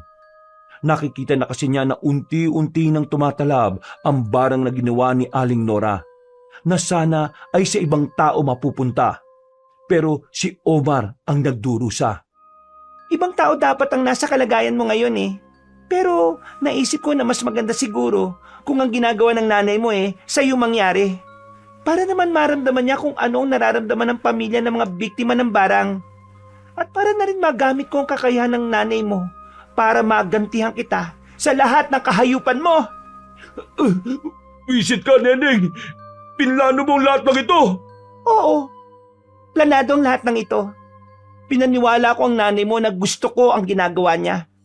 Lahat ay umayon base sa mga binalak ko. Siguro, sang-ayon din sa akin ang kapalaran na dapat magdusa ka sa mga ginawa mo sa akin. Ang sama mo. Mas masama ka pa pala kaysa sa akin eh. Hindi ako kagaya mo, no? Pero kailangan kong tapatan ng kasamaan mo para lang maisalba ko ang sarili sa impyernong ito. Aray! Kate! Ang hapdi na! Mga ilang minuto pa ang nakalipas, nakita na lamang ni Neneng na tila may umuumbok na sa bukol ni Omar. Napaupo na ang lalaki. Dinaday na nito ang hapdi ng buo nitong katawan. Oy! Tulungan mo ako! Tawagin mo si nanay! Sabihin mo may bumabarang sa akin! Walang niniwala sa akin na siya ang bumarang sa'yo? Hindi! Hindi niya ito magagawa sa akin! Alam kong hindi kanya kayang barangin. Kaya nga hindi ko sinabi sa kanya na ang mga buhok at ibang personal na gamit ay galing sa'yo. Sa madaling sabi, wala talaga siyang alam na ikaw ang binarang niya. Aray! Napasigaw na lamang ang lalaki nang tuluyan ng makalabas ang isang salagubang sa leeg nito. Umagos na rin ang dugo mula roon. Nang makita ni Omar ang salugubang na iyon, ay napabalikwas ito. Natumba sa sahig. Napaaray ulit ng magputukan ng ibang bukol sa katawan. Sa puntong yun, naglabasan na rin ang ibang insekto. Sigaw ng sigaw ang lalaki sa sobrang sakit. Habang si Neneng naman ay nasa gilid lang. Nakatingin at walang balak na tumulong. Napatingin ang babae sa labas nang marinig ang mga yabag ng paa. Nakita niyang papasok si Aling Nora ng bakuran. Sumilay ang nakakaloko niyang ngiti sa naisip niyang magiging reaksyon ni Aling Nora. Ha? Anak! Anong nangyayari sa'yo? Nay! Tulungan mo ako! Binarang ako! Ano? Anong binarang? Marahang napalingon na matandang babae kay Neneng na nakatayo lang sa gilid. May kakaiba itong ngiti na siyang nagpalito ng isipan ni Aling Nora. Tumayo ang matanda at hinarap si Neneng. Anong ibig sabihin, Neneng? Bakit hindi mo muna aminin sa anak mo na ikaw ang mambabarang? Nay! Totoo ba sinasabi ng babaeng yan? Ikaw ba ang mambabarang dito sa lugar natin? Hindi totoo! Siya ang mambabarang na bumarang sa mga kalaban ni Konsehal Boyong sa politika. Lahat na may koneksyon at may alam, binarang niya. Binabayaran siya ni Konsehal para gawin yon. Nang sa ganon, wala na maging problema sa kandidatura ng Konsehal na yon. Huwag ka na magkaila, Nay. Kayang-kaya kong patunayan na ikaw ang mambabarang sa kahit na anong paraan. Nay! Magsabi ka nga sa akin ng totoo. Totoo ba sinasabi ni Neneng? Huwag kang maniwala sa babaeng yan. Wala sa katinoan yan. Nung bata ko, meron ako mga nakitang gamit mo na akala ko gamit sa pangkulam. Yun ba mga ginagamit mo sa pambabarang? Umamin ka, nanay. Ikaw ba ang mambabarang dito sa lugar natin? Ano? Oo, ako nga. Bakit mo ako binarang? Hindi kita binarang. Pero anong nangyayari sa akin ngayon? Hindi ba barang to? Hindi ko alam. Hindi ko alam na sa'yo galing ang mga... Ako ang nabarang ngayon. Tingnan mo, Nay. Anong gagawin ko? Hindi ko na alam ang gagawin ko, Nay. Kate, baka mamatay na ako nito. Ang sakit, Nay. Nararamdaman ko sila. Nararamdaman ko ang mga insekto. Walang yakang babae ka. Mas walang iya kayong dalawa. Kayong tunay na demonyo. Ikaw, Omar, demonyo ka. Wala akong dinanas na kaligayahan sa'yo. Puro sakit, paghihirap at pagdurusa. Tinato mo kung parang mas mababa pa sa basura. Ikaw naman, Nay. Kunwari ka na concerned sa akin nung una. Pero nung tumagal, pinagtatakpan mo na lang ang lahat ng mga ginagawang kasamaan ni Omar. Dapat lang sa'yo yan. Dapat lang maramdaman mo kung paano unti-unting nahihirapan ang anak mong demonyo. Pagbabayaran mo itong ginawa mo. Aray! Anak! Agad na inasikaso ni Aling Nora ang lalaking si Omar. Tiningnan nito ang mga bukol sa katawan ng lalaki Parami na yon ng parami. Pati na rin ang mga pamumula sa katawan nito ay lumalaki na rin. Ikaw ang gumawa niyan, hindi ba? Ikaw din ang may kakayahang matanggal yan sa kanya. Hindi na mababawi ang barang. Bruha ka! Ikaw ang may kasalanan ng lahat ng ito! Ikaw! Lalapitan na sana ni Aling Nora ang babaeng si Neneng na makakuha naman ito ng kutsilyo. Agad nitong itinutok ang patalim sa matanda kaya ito agad na napatigil. Sige, subukan mo lumapit. Hindi ako magdadalawang isip na itarak sa iyo ito. Paano mo nagawa ito sa amin? Kinupkob ka namin! Paano? Simple lang. Nagawa ko ang lahat ng ito nang dahil sa pang-aabuso niya sa akin. Ngayon ang araw ng paniningil ko. At ikaw, Nay, magtago-tago ka na. Dahil pagkatapos nito, sasabihin ko na rin kay Mang Isko kung sino ang tunay na mambabarang. Sinong Isko ang sinasabi mo? Si Mang Isko, ang albularyo ng baryong ito. Hindi mo kilala? Wisit ka! Huwag mong gagawin yan! Nay, tulungan mo ako. Sige na, alisin mo na itong barang sa akin. Hindi ko alam kung paanong aalisin ang parang anak. Pero gagawa ko ng paraan. Dito ka lang, hahanap ako ng gamot sa bahay ko. At ikaw, wala kang gagawin na masama sa anak ko! Bakit naman ako may gagawing masama kung pwede ko naman siyang hintayin na lang na mamatay? Hindi na sumagot pa ang matandang babae. Dali-dali na itong umalis at nagtungo sa bahay nito. Habang silang dalawa namang mag-asawa ang naiwan doon. Nakatingin sa kanya ang lalaki. Hindi na makabangon si Omar pero nakakapagsalita pa rin naman ito. Neng, patawarin mo na ako. Tulungan mo ako. Tulungan mo ako. Wala na ako may tutulong sa'yo. Hindi naman kasi ako ang bumarang sa'yo eh.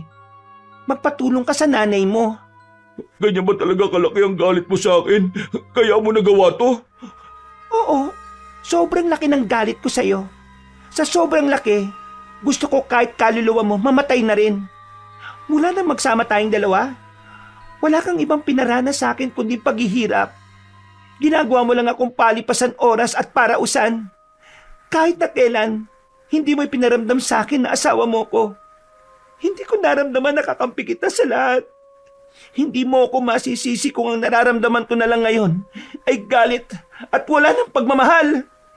Kaya bahala ka na sa buhay mo. Aalis na ako dito at kahit na kailan, hindi mo na ako makikita. Kasi baka mamaya, patay ka na rin. Neng, wag! Wag mo kong iwan, Neng! Hindi na niya pinakinggan pa ang mga sinabi ni Omar. Sobrang tigas na ng kalooban ng babae. Wala na itong nararamdaman na kahit na kaunting awa. Iniwan niya si Omar kahit na sumisigaw-sigaw pa yon. Ang tanging nasa isip niya noong mga sandaling yon ay puntahan na si Carlo at Benjo. Ipapaalam na niya kung sino ang tunay na mambabarang sa kanilang baryo. Pagdating niya sa bahay ni Carlo ay saktong naroon ng dalawang lalaki. Huminga na muna siya ng malalim saka nagsalita. May kailangan kayo malaman. Kailangan na malaman? Na ano? Tungkol ito sa mambabarang. Teka, anong nalalaman mo tungkol sa mambabarang? Kilala ko kung sino ang mambabarang. Kilala? Sino? Sabi mo para malaman na ni Mang Isko. Ang mambabarang sa baryong ito ay walang iba kundi ang piyanan ko. Halatang ikinagulat ng dalawang binata ang kanyang sinabi. Windang ang dalawang ito sa kanilang narinig at hindi makapaniwala. Sigurado ka ba sa sinasabi mo? Hindi ba kayo naniniwala? Hindi naman sa hindi naniniwala pero dapat sigurado tayo. Kung ayaw niyo maniwala sa akin, sumama kayo sa akin at dadalhin ko kayo sa bahay namin.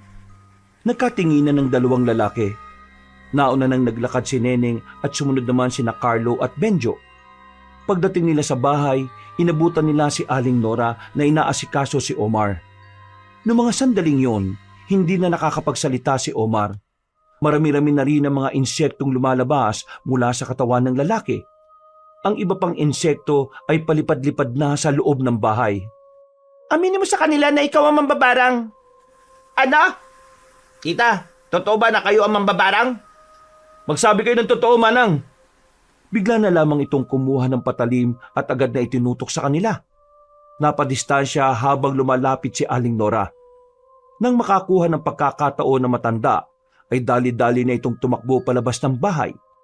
Hindi na nila yon hinabol. Mas inintindi nila ang lalaking si Omar. Kailangan natin masabihan si Mang Isko tungkol dito. Kung hindi na maagapan ng barang sa kanya. Sinasabi niyo bang ililigtas niyo si Omar? Sa pananaw ni Mang Isko, lahat ng taong binarang ay kailangan niya iligtas. Kahit sinong tao pa ito. Seryoso ka ba sa sinasabi mo? Kayo ang nakakaalam kung anong klaseng paghihirap ang dinanas ko sa kanya. Tapos tutulungan niyo? Kung ako lang ang tatanungin, hindi ko gusto. Eh di wag mong tawagin si Mang Isko. Ganun lang kasimple yun. Kasiraan para kay Mang Isko kung hindi niya ito susubukang gamutin. Siya lang ang binarang na pwede niyang maabutan. Kailangan kong tawagin si Mang Isko. Akala ko pa naman naiintindihan niyo yung nararamdaman ko. Naintindihan kita, Neneng. Sa totoo lang, hindi ko gusto na nilalamon ka ng galit. Kasi alam kong hindi ka naman ganitong klase ng tao eh. Hindi na nakapagsalita pa ang babaeng si Neneng nung oras na yon. Hinayaan na lamang niyang makalabas si Benjo. Nang bumalik ito, ay kasama na nito si Mang Isko. Ang kaso sa puntong yon, sobrang malala na ang kalagayan ni Omar. Ang katawan ni Omar ay para nang naging lagusan ng insekto. Kung saan-saan na lang ay mayroong lumalabas. May uod, may salagubang, may gamo-gamo. Merong maliliit na ipis at kung ano-ano pa. Kanina pa ba ito? Mukhang kanina pa. Marami-rami na rin kasi yung nakakalabas na insekto at hindi na rin siya nakakapagsalita. Susubukan ko ang makakaya ko para maisalba ang lalaki. Wag! Pabayaan mo na mamatay ang isang yan. Ano, Iha? Kinuwento ko sa inyo kung paano niya ako minaltrato. Tapos tutulungan niyo mabuhay. Patawarin mo ako, Iha. Pero ginagawa ko lang ang tungkulin ko bilang isang albularyo. Kagaya na lang din ang ginagawa ng mga nasa ospital. Inililigtas nila ang mga pasyente kahit ano pa ang pagkatao nito. Mas pipiliin niyo pa ang tungkulin niyo kaysa sa hustisyang makakamit ko. Iha, kung ang hustisyang makakamit mo ay dulot ng galit at paghihigante, hindi pa rin gagaan ang kalooban mo. Kung gusto mong makamit ang tunay na hustisya, hayaan mo siyang mabuhay at magbayaran ng mga kasalanan niya sa iyo sa kulungan. Meron tayong batas na... Batas? Ano nagawa ng batas na yan para protektahan ako noon? Walang nagawa ang batas kasi wala ka rin namang ginawa. Nanahimik ka, di ba? Sa halip na isumbong mo, tiniis mo lang hanggang sa mangyari ang lahat ng ito. At ako pang sinisisi mo kung bakit ko dinanas to? Kung makapagsalita ka, parang may alam ka sa buhay ko ah. Hindi kita sinisisi.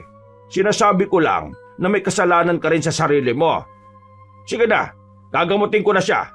Kung ano man ang magiging resulta nito tutugisin ko pa rin ang mambabarang. Huhulihin ko pa rin si Nora. Nung mga oras na yon, hindi maiwasan ni Neneng na hindi sumama ang loob. Pakiramdam niya kasi ay hindi napapakinggan ng kanyang kalooban. Naramdaman na lamang niyang tinatakip na ni Carlo ang kanyang balikat. Kaya kahit na papaano, kumakalma ang kanyang kalooban. Kahit na masama ang kanyang kalooban, ay pinabayaan na lang din niya si Mang Isko. Lumabas na lang muna siya ng kanilang bahay at sa bakuran na upo. Sinundan naman siya ng lalaking si Carlo. Tinabihan siya nito. Hindi kita kinakampihan, Neng, ha? At kahit na hindi naman tayo malapit sa isa't isa, alam ko naman kung ano ang mga pinagdaraanan mo sa poder na mag-inang yan. Pero bilang isang tao na unti-unting nagiging kaibigan mo, hindi ko rin naman hahayaan na kainin ka ng galit mo. Kasi ang galit, yan din ang sisira sa'yo. At ayoko masira ka. Alam ko kasi na kaya mong magpatuloy, Neng. Hindi ko na alam ang gagawin ko, Carlo. Galit ako kay Omar. At gusto ko ang nangyayari sa kanya. Sa katunayan, plano ko lahat ng ito. Ako ang gumawa ng paraan para ang nanay niya mismo ang kumulam sa kanya. Pero hindi ko maintindihan. Hindi ko maintindihan kung bakit nakikita ko na siyang naghihirap. Hindi ko pa rin magawang maging masaya. May kulang pa rin. Kagaya ng sinabi ng Mang Isko kanina, ang pagkabarang kay Omar ay ang hustisyang hindi nararapat para sa'yo. Ang hustisya na para sa'yo ay ang hustisya na bunga ng magandang proseso na nakabase sa batas ng tao. Alam ko na wala naman ako sa posisyon para magsalita ng mga ganitong bagay. Pero tingin ko, kailangan mo itong marinig mula sa isa sa mga taong pinagkakatiwalaan mo. Carlo, hindi ko na alam ang gagawin ko. Kaya nga nandito kami para tulungan ka, di ba? Ang kailangan mo lang gawin ay makinig at huminahon. Bumuntong hininga na lang ang babaeng si Neneng. Makalipas ang isang oras, lumabas na rin si Mang Isko at Benjo. Dismayado ang ekspresyon ng mukha ng dalawa nang humarap ito sa kanila. Hindi ko kayang mailigtas ang buhay ng asawa mo. Masyado ng maraming insekto ang nakalabas mula sa katawan niya. Ginawa ko na lahat pero wala talaga. Isa na lang ang natitirang paraan para mabuhay siya. Kailangan mamatay yung bumarang sa kanya. At alam naman natin hindi natin kayang patayin si Aling Nora para iligtas lang siya, di ba? Hindi ko natututulan kung gusto ni Neneng na pabayaan na lang na mamatay ang asawa niya. Kasi ginawa ko naman na ang lahat. Labas na ako kung ano man ang mangyayari sa kanya. Kumbaga, may taning na ang buhay ng lalaking yon. Hihintayin na lang ng lalaking yon kung kailan siya mamamatay anumang oras. Neneng, nakakapagsalita na ulit si Omar. Kung gusto mo, kausapin mo siya bago man lang siya mawala. Tumungo na lamang si Neneng. Pumasok siya ulit ng bahay. Inabutan niyang nakadilat pa rin ang mga mata ni Omar. Hindi rin nakaligtas sa paningin niya ang mga insekto na gumagapang sa kung saan-saan lang. Nakakaramdam na nga rin siya ng pandidiri. Pero tumuloy pa rin siya roon. Neng, patawarin mo ako sa mga ginawa ko sa iyo. Kung sana, noon mo pa sinabi yan. Maganda sana ang buhay natin. Baka meron na tayong masaganang buhay. Alam ko kasalanan ko lahat. Maintindihan ko ang galit mo sa akin. Pero sana, patawarin mo ako ha. Bago man lang ako mawala. Sana mapatawad mo ako. Hindi. Ano? Ganun na lang? Hingi ka ng tawad kasi mamamatay ka na. Hindi kita patatawarin. Habang buhay mo itong dadalhin, Omar. Ikaw ang dahilan kung bakit wala akong nararamdamang saya sa buhay ko. Ikaw ang dahilan kung bakit hanggang ngayon, hindi pa rin ako makausad. Kaya kung inaakala mong ibibigay ko sa iyo ang kapatawaran ng gusto mo, nagkakamali ka. Hindi na ako aasa na mapapatawad mo ko. Pero gusto ko lang malaman mo na kung ano man ang mga sinabi ko. Totoo lahat ng to. Neneng, patawarin mo ko kung hindi kita inalagaan. Patawarin mo ko kung binasura lang kita. Sinaktan, binaliwala, at hindi minahal ng tama. Ana, ayoko na marinig ang sasabihin mo. Bago pa maapektuhan ng babae sa mga drama na lumalabas sa bibig ng lalaking si Omar, agad na ring umalis si Neneng doon. Hindi na niya napigilan ang sarili niya. Pakiramdam niya ay bubuhos ang kanyang luha sa oras na mapatagal pa siya sa kanilang pag-uusap. Kinaumagahan, napagtanto nilang tila wala na matandang si Nora sa kanilang baryo. Wala na kasi ang babae sa bahay nito. Tanging ang mga gamit na lamang ang nakita roon. Pagpasok nila ng bahay, hindi na nagdalawang isip pa si Neneng na ituro kung nasaan ang mga kagamitan ni Aling Nora sa pambabarang. Lahat ng kagamitan niya sa pambabarang kunin natin. Hindi ba tayo makakasuhan trespassing nito? Di kasuhan niya tayo. Ang mahalaga naman para sa akin mapigilan ang mga binabalak niya. Nararamdaman ko na kahit nawala na siya rito itutuloy niya pa rin ang pambabarang niya. Lalo na ngayon, nagsimula na ang pangangampanya ng mga kandidato sa eleksyon. Ikaw Neneng, ayos ka lang ba? Ayos lang naman ako. Huwag niyo akong intindihin. Nakatayo lang si Neneng sa gilid habang pinapanood lamang sila Carlo sa pagkuha ng mga pambarang na gamit ni Aling Nora. Napapangiti siya ng mapait. Nagkakaroon siya ng panghihinayang sa mga sandaling yon. Parang ngayon pa lamang siya nawiwindang sa mga nangyari. Hindi niya kasi inakala na hahantong ang lahat sa ganun. Masyado siyang umasa dati na magbabago pa ang kanyang asawa at magiging mabuti sa kanya si Aling Nora. Pero taliwas ang mga nangyari. Matapos nilang ma-inspeksyon ng bahay ni Aling Nora, ay agad na rin nilang nilinisan ang lugar na yon. Binalikan na lamang nila si Omar, na sa mga sandaling yon ay palala na rin ng palala ang kalagayan. Namayat na ito dahil sa mga insektong tila namamahay na sa katawan ng lalaki. Kung hindi nga dahil sa mga gamot na binigay ni Mang Isko, baka hindi na yun tumagal pa ng 2 araw. Mang Isko, ilang araw na lang ba ang itatagal ni Omar? Hindi ko rin alam. Pero tingin ko, hindi na ito aabot ng 2 araw. Pero sa tingin ko, hindi na ito magtatagal pa.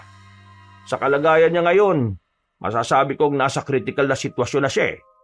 Sa oras na mapuntahan ng mga insekto mga organs niya, siguradong mamamatay na siya. Si Aling Nora, kailan tayo magsisimulang hanapin siya? Ngayong araw din na ito, aalis tayo para hanapin siya. Hindi natin pwedeng hayaan na may kalayaan siya. Delikadong tao mga mambabarang. Kahit na may pangontra ang isang tao, minsan kinakaya niyang sirain yon lalo na kung sukdulan ng kanilang galit. Huminga na lamang din ng malalim si Mang Isko. Si Neneng naman ay nakikinig lang habang naghihintay sa labas. Maya-maya pa, pumasok na si Neneng sa loob para silipin si Omar. Nakatakip ang lalaki ng kumot, na kung tatanggalin ay agad na maglilitawan ng mga insektong naroroon. Tumingin sa kanya si Omar. Ngumiti yun ng pilit, pero hindi na rin makapagsalita. Sabi ni Mang Isko, mabubuhay ka lang kapag ang taong gumawa nito sa iyo ay mamamatay. Sa madaling sabi, kailangan mawala ang nanay mo para makasalba ka sa barang na yan. Pero sa ugali ng nanay mo, malabong isugal niya ang buhay niya para lang sa taong kagaya mo. Marami pa siyang sinabing salita na talaga namang nakapagdulot ang pagsisisi para kay Omar. Matapos yun, umalis na rin sila Mang Isko at Benjo para hanapin si Aling Nora. Dumating na rin ang kinagabihan pero hindi pa rin nakakabalik ang mga yon. Ang tanging nasa bahay lamang ay si Neneng at Carlo. Binabantayan nila si Omar. Mukhang hindi na nila nahanap si Nanay Nora. Makakapambarang pa ba siya kahit wala na mga gamit niya? Ayon kay Mang Isko, maraming paraan para makapagsagawa ng barang. Ibig sabihin, kahit wala na yung mga gamit niya, may iba pang paraan para makapambarang siya. Kaya mas maganda nito, mahuli siya para wala na siyang mabiktima pa eh. Sigurado sa mga sandaling ito, gustong-gusto niya akong barangin. Pero hindi niya lang ako magawang barangin dahil sa bigay sa akin ng pangontra ni Benjo. Natigil ang kanilang pag-uusap nang biglang dumating si Aling Nora. Galit na galit itong nakatingin sa kanila. Nanlilisik ang mga mata lalo na kay Neneng. Pero hindi sila nito pinagtuunan. Dumiretso ito ng pasok at agad na pinuntahan ng anak sa gilid. Narinig na lamang nila ang iyak ni Aling Nora nang makita ang kalagayan ni Omar. Ikaw ang bumarang sa kanya, kaya wala kang dapat nasisihin kundi ikaw lang. Ikaw ang dahilan kung bakit nangyayari ito sa kanya. Ikaw! Ikaw ang dahilan kung bakit kalbaryo ang buhay niya ngayon. Kung hindi ka sana mambabarang, hindi siya madadamay. Manahimik ka! Ikaw! Kayo! Babarangin ko kayo lahat! Pagbabayarin ko kayo sa ginawa niyo sa anak ko! Ang buong lugar na ito, damay-damay na! Bakit may dadamay ang ibang tao eh? Wala naman silang kinalaman dito. Wala akong pakialam kung may kinalaman sila o wala. Kung yun lang ang natatanging paraan para gumaan ang kalooban ko ay gagawin ko! Napaka makasarili mo talagang tao. Kaya hindi na nakakapagtaka na una pa lang, malayo na ang loob sa iyo ng anak mo eh. Wala kang ibang iniisip kundi sarili mo lang. Wala kang alam, kaya manahimik ka! Hindi mo alam kung gaano karaming tao na ang binarang ko para lang mabuhay siya! Kung meron ka talagang pagmamahal kay Omar, gawin mo kung ano makakapagligtas sa kanya. Kailangan mong mamatay para mawala ang barang sa buong katawan niya. Sa sinabing yun ni Neneng, natigilan na matandang babae. Tila napaisip din yun sa narinig. Pero tumingin ito ng masama kay Neneng.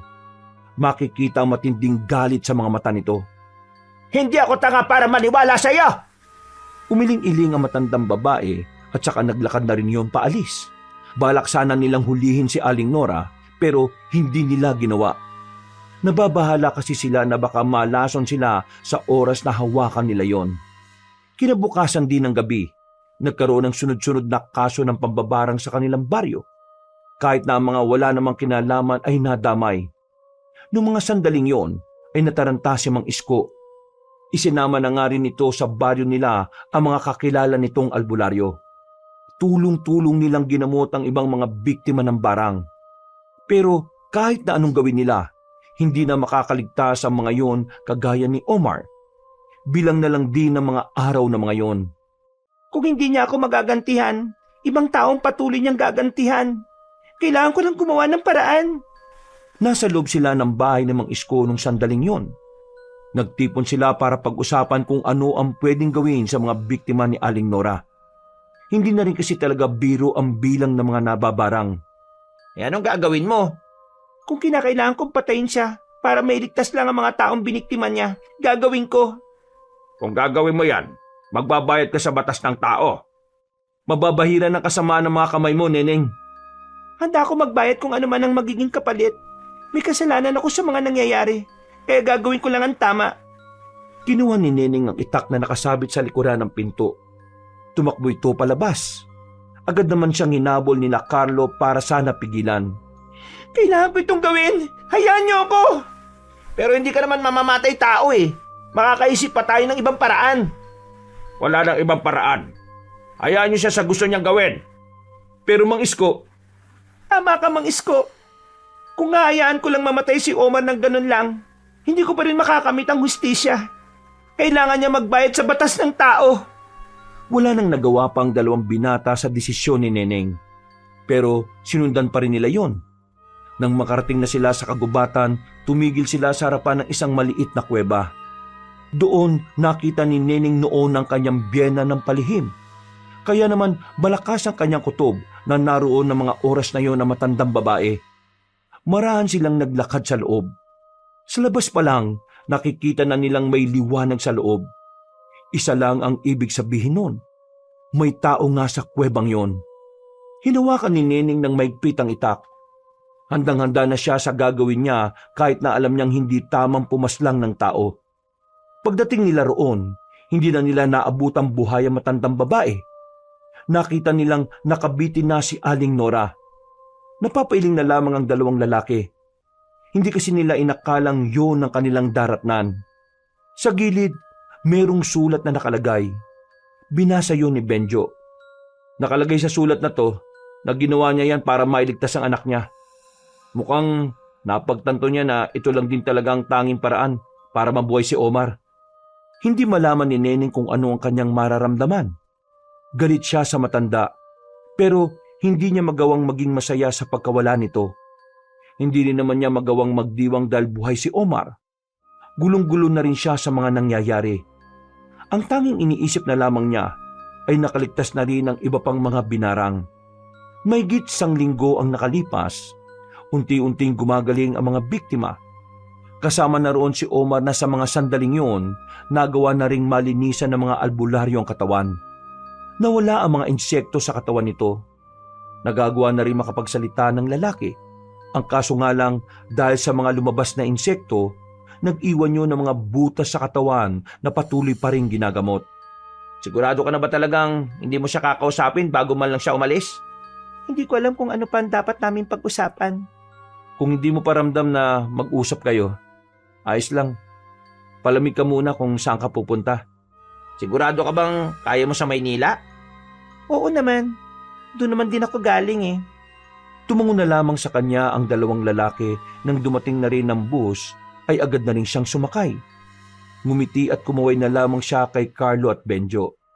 Sa kanyang pag-alis, susubukan niyang simula ng bagong kabanata ng kanyang buhay sa lugar na pinagmulan niya. Hindi niya maiwasang mapaluha. Habang nasa biyahe, sa kanya lamang napagtanto na sobrang hirap pala ng mga pinagdaanan niya. Nang makarating siya sa Maynila, naging maayos naman ang takbo ng kanyang buhay sa tulong ng isang kaibigan. Ang huli niyang balita kay Omar, unti-unti na raw gumaganda ang kalagayan nito. Pero hindi na rin talaga nakalakad dahil binti talaga ang pinuruhan ng mga insekto sa lalaki. Pinatawad naman niya si Omar, pero hindi na niya kailanman gustong makita pa. Gusto na lamang niyang ilagay sa payapa ang buhay niya. Ayaw na niyang maalala pa ang mga nangyari. Ang tanging gusto niya ay magkaroon ng mga bagong alaala.